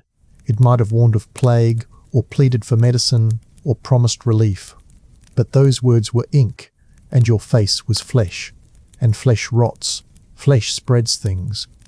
So the locals told themselves a story that your arrival was no accident, that you brought it, because something had to make sense, something had to be blamed. And nothing was easier to blame than a man who didn't belong, carrying a letter no one could read from a place no one trusted. There were laws, in theory, to protect messengers. Edicts from kings, from church councils, from military orders. They declared that no harm should come to envoys. That disease should be met with charity. That scroll should be received with reverence, even in times of sickness. But laws are as fragile as parchment when panic has teeth, when the priest's own brother is coughing blood, when the baker's daughter hasn't moved in a day, when the well smells strange and the rats grow bold. Those noble declarations are just words from another world. And so came the punishments. Unofficial, improvised, brutal. You weren't hanged or beheaded. That was too clean, too ceremonial. No, your ends were far more symbolic. You were stripped of your cloak and forced to walk into the woods. You were walled inside a crumbling stable and told to pray. You were tossed down dry wells. Left outside city gates with a loaf of bread and a sealed jar of water gifts that said, "We won't kill you, but we won't stop you from dying either." Others were buried alive, not in ceremony, but in panic. Shoved into trenches dug for plague victims, still twitching, still calling for help. Villagers would fill the holes quickly, shoveling dirt like they were trying to erase a sin, not because they were cruel, but because they were terrified. Because fear has no memory, and guilt comes late, if at all. And those who lived? Those who escaped the grave, outran the fever, crossed the next ridge and found a safer town. They carried more than letters. They carried contamination, not of the body, but of identity. Once you passed through a plague zone, you were marked. Even if your skin was clear, even if your breath was steady, the story followed you. He came from the east, someone would whisper, from that village, the one that burned. Suddenly, you weren't a man, you were a risk. And no one wants to feed a risk, or shelter one, or listen to one speak. Some messengers started hiding their roots. They'd lie about where they came from, burn their own papers, change their accent, their clothes, their posture. One messenger famously pretended to be mute for nearly a year, just to avoid having to explain where he'd been. He delivered letters by handing them over silently, with his eyes cast down. And it worked, until a steward tried to test him by striking his hand with a cane. The man screamed, and that was the end of that. Even the routes themselves changed. Trails that once connected markets and castles were abandoned. Bridges were burned. Stone markers were defaced or repainted to send travellers in circles. The geography of the Balkans began to warp, not because of war or borders, but because of disease and the fear of its messengers. Whole valleys became forgotten.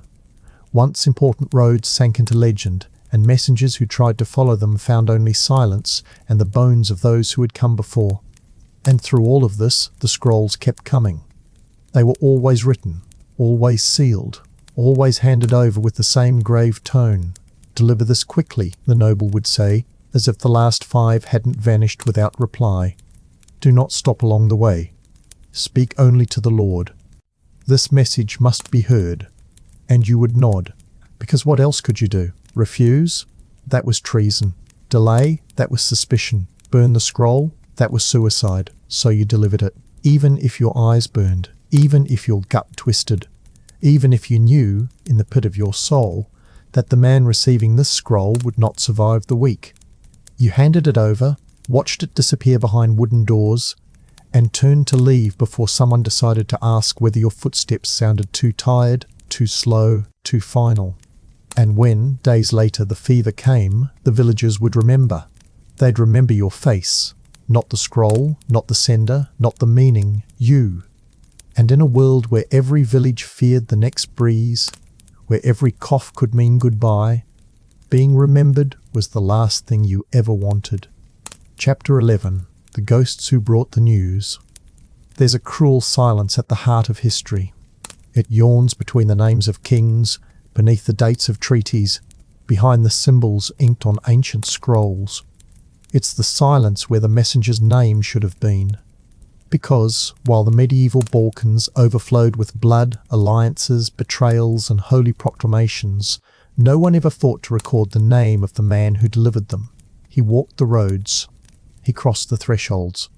He bled, froze, coughed, starved, stumbled, and was forgotten. This erasure wasn't just oversight, it was policy.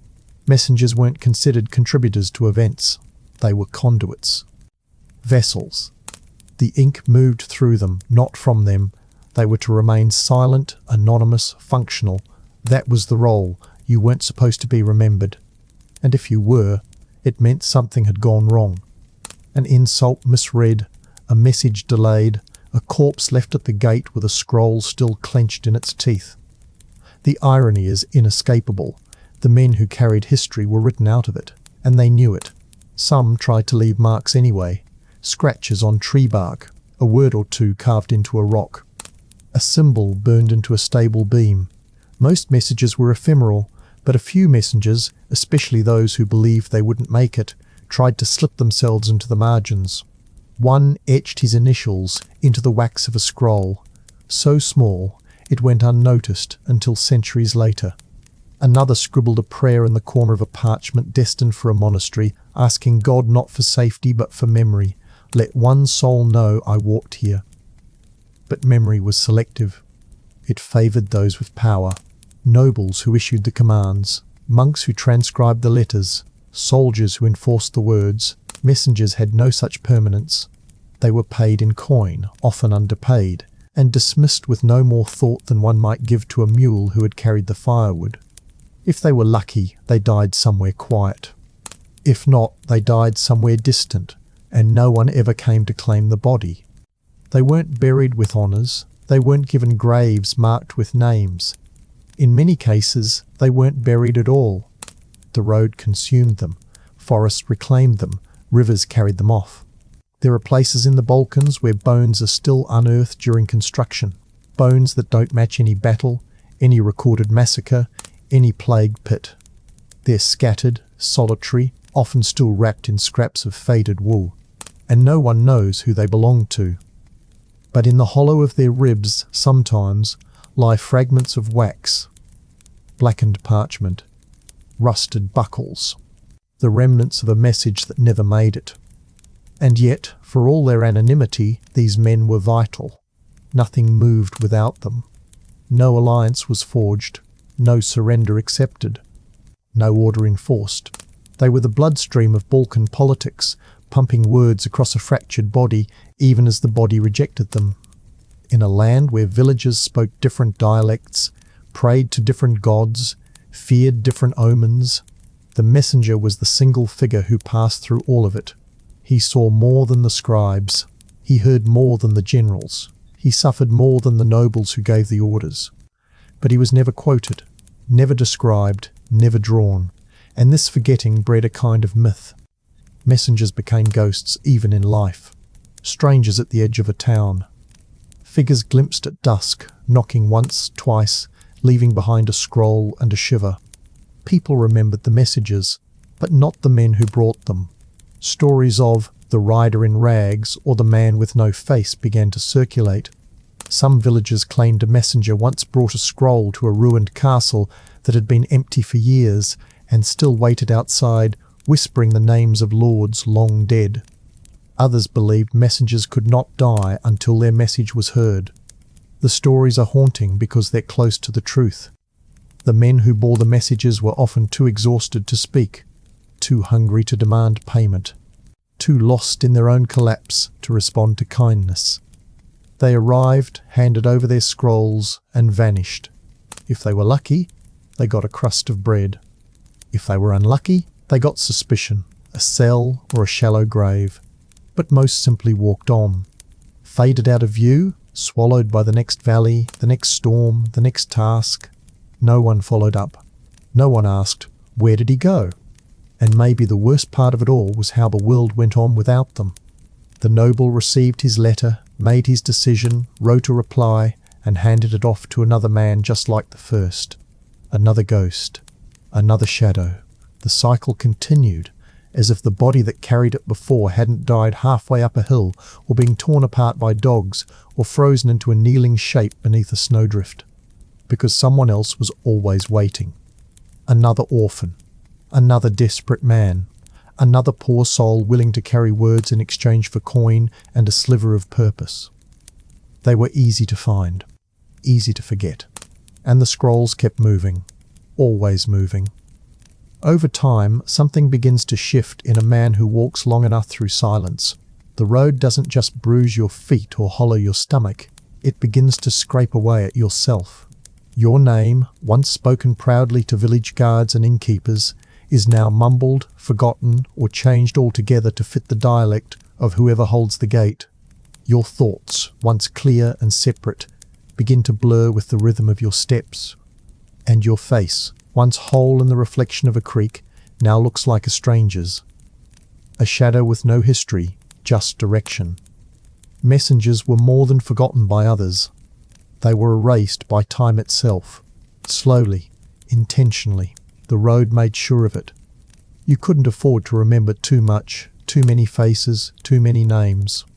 You carried messages for lords who executed sons, for priests who denounced brothers, for queens who never saw the dead women behind their policies. If you remembered everything, it would break you. So you stopped remembering. You became the vessel. You had to. There were messengers who forgot where they were born, who forgot how to pray, who stopped recognizing their own reflection. Not from madness exactly, but from erosion. Erosion of self. Because in a world that needed you but didn't want you, the safest thing to become was invisible, unremarkable. Just another cloak in the wind, another set of boots moving steadily between plague pits and palaces. That erasure wasn't just practical, it was enforced. You weren't supposed to ask questions. You weren't supposed to speak unless prompted. And you definitely weren't supposed to intervene. One messenger watched a man get whipped to death in a village square, his name shouted by guards, his crime unknown.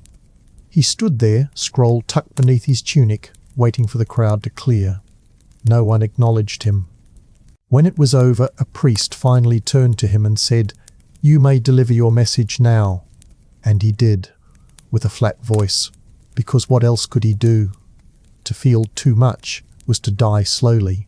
Some messengers sang to themselves, not for joy, but to remember how voices were supposed to sound. Others talked to animals, to trees, to rocks. A few began speaking to the scrolls themselves, as if the words written inside were conscious. They'd apologize to them, plead with them. "Don't get me killed this time," one man was overheard whispering to a wax-sealed letter. "Please behave." And the scrolls didn't listen. There's a record buried in the writings of a reclusive monastery that describes a messenger who arrived during Lent, barefoot and bleeding, face half frozen. He dropped the letter at the abbot's feet and refused to speak, not a single word. The monks fed him, cleaned his wounds, let him sleep for 2 nights. On the 3rd day, he walked to the altar, knelt, and wept for hours. When the abbot asked what burden he carried, he didn't mention the scroll. He simply said, "I'm afraid I've stopped being real." This wasn't poetry, it was occupational hazard. The longer you carried other people's words, the less room you had for your own. Your voice didn't belong to you. It was used to repeat someone else's meaning. Your hands didn't hold tools or children. They held scrolls and, occasionally, your own blood. Your face, unremarkable by design, faded from memory the moment you walked away. Even your footsteps were quieted by instinct. You walked soft, as if you knew the ground might reject you next. And yet, you didn't become numb. Not entirely. Something still ached. Not just the joints or the lungs, but the soul. A deep ache for recognition, not fame, not wealth, just acknowledgement. The desire for someone, anyone, to say, "I know you," even just once, even in passing. But the only voices you heard were orders, demands, threats, or silence. Even the inns treated you like a rumour. Too clean to be a beggar, too dirty to be a knight. You had no story to tell, no war to boast of, no relic to carry, just parchment. And the knowledge that if you did your job perfectly, no one would ever remember your name. And still, you walked. Because there was something strange, almost holy, in the repetition. The rising of the sun behind you. The crunch of frost underfoot. The way the birds scattered at your approach and the dogs learned not to bark. The scroll was your compass. Not because you believed in it, but because it was the only thing that kept you tethered to purpose. Without it, you feared you might dissolve entirely. You became a kind of ghost before death. A living spectre moving between realms of war and peace, of wealth and starvation, of scripture and sin. You were welcomed nowhere, but expected everywhere, and in your wake, villages changed, armies moved, kings rose, wives wept, but your part in it all was invisible, just ink, wind, and the sound of your boots fading behind a closing door.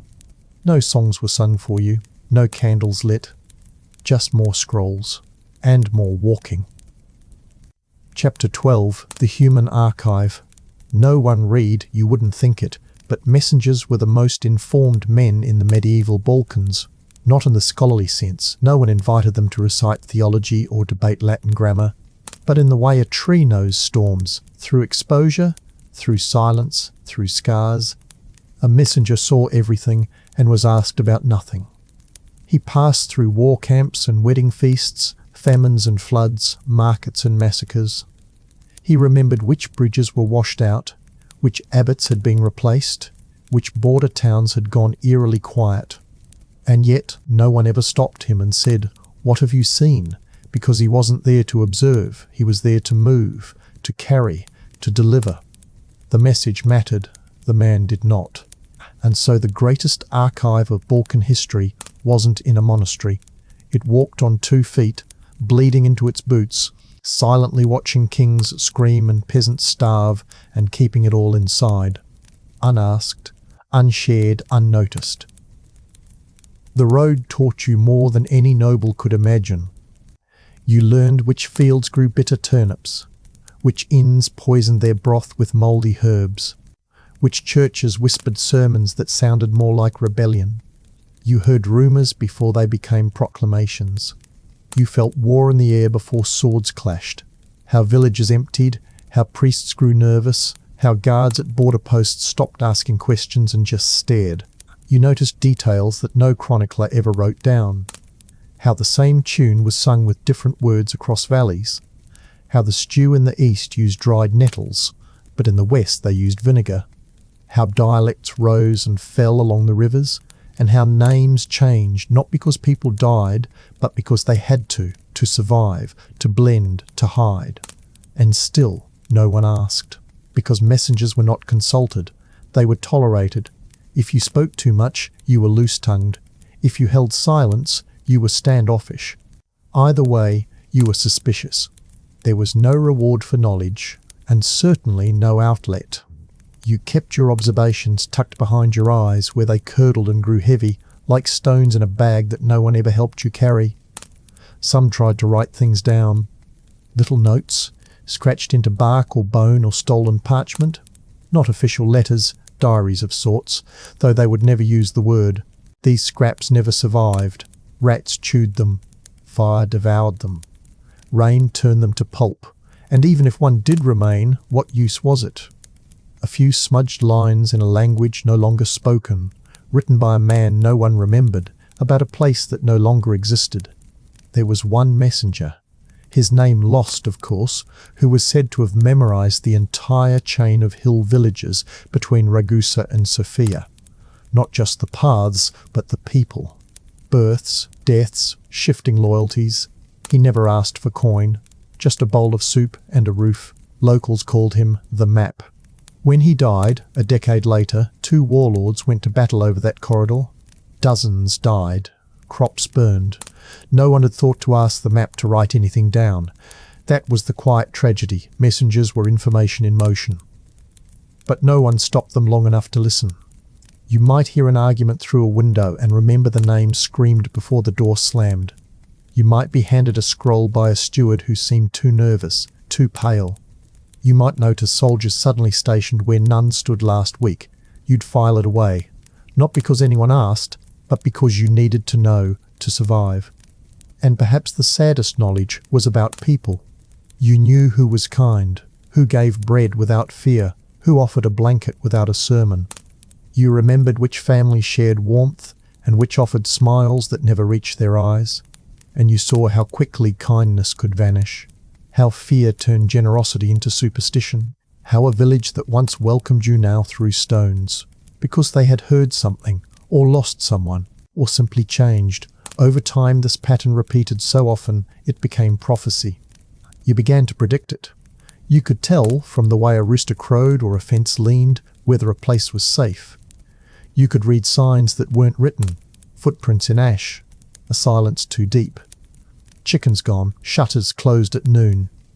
These were the footnotes of collapse. You noticed them, you carried them, you mourned them silently. And when someone finally asked, usually too late, usually in desperation, "Have you seen anything strange?" you never knew how to answer. Because everything was strange. Everything was broken in small, precise ways. Nothing in the Balkans held its shape for long. Faith, language, land, names. They all shifted like fog. And you, the man who'd seen it all, had no words that anyone wanted to hear. Because even if you spoke, you weren't a chronicler. You were just the ghost who brought the news. No one ever built a statue for a medieval messenger. There were no stained glass windows of their weary faces, no songs sung in their honour, no holidays carved into the calendar to mark their labour. They moved through the world like breath, necessary, invisible, and vanishing the moment the words left their mouths.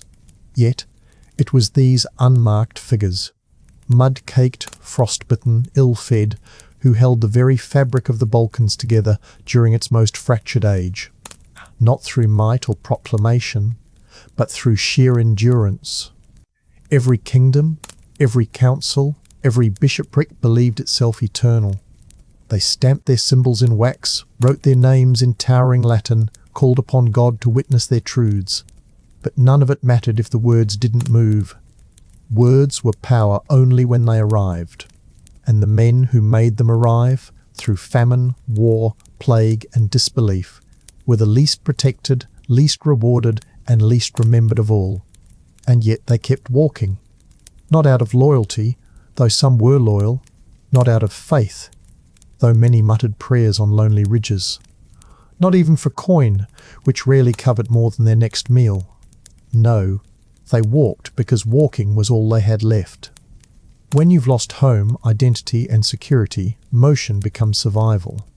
The scroll in your satchel may have been filled with the petty nonsense of barons, land disputes, tax updates, complaints about sheep theft, but to you, it was a reason to keep your legs moving, to keep existing.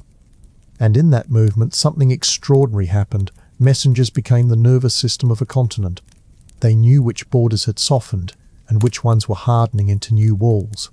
They knew where rumours began and where they landed. They carried secrets between lovers, lies between enemies, and news between brothers who hadn't spoken in years. And they did it all without recognition, without permission, often without even knowing the content of the letters they risked everything to deliver. No court chronicler recorded how many messengers died each winter. No census tracked how many vanished in the forests. No church bell tolled for the man who slipped into a ravine with a scroll bound for a man who would never read it. Yet without them, there would have been no diplomacy, no supply chains, no truces, no betrayals properly timed. Kings would have waited in silence. Peasants would have starved, not knowing relief had been approved. Armies would have marched blind, unaware their orders had frozen in the hands of a dead man on the road. They weren't symbols. They weren't saints. They weren't spies. They were infrastructure with skin. Walking parchment, fragile bridges between competing truths.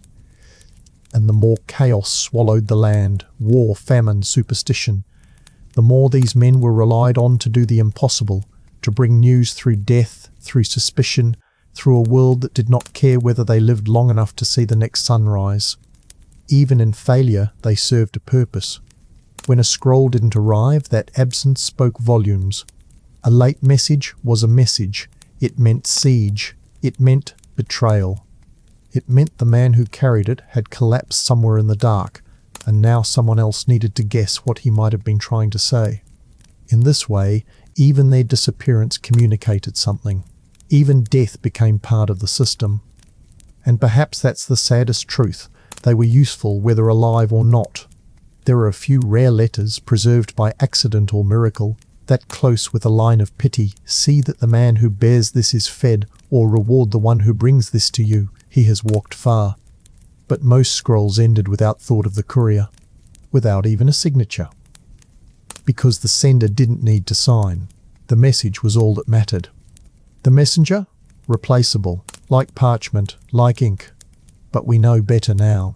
We know that beneath every signed decree, every stamped order, every dry note about tariffs or troop movement or marriage negotiations, there was a man who walked, a man who shivered, who dodged arrows, who slept beneath trees and prayed the wolves wouldn't come, a man who bled on the road so that someone else could decide what to do with a few lines of text. That is not nobility. It's not glory. It's not even tragedy. It's something quieter, something that has no name in the songs of history, something that kept the world talking long enough for it not to fall entirely apart. And now, as we step back and look at the grand tapestry of the Balkans in the medieval age, its shifting empires, its whispered alliances, its long nights of torchlight and parchment, we might finally recognize the truth. The message was not the miracle. The man who carried it was.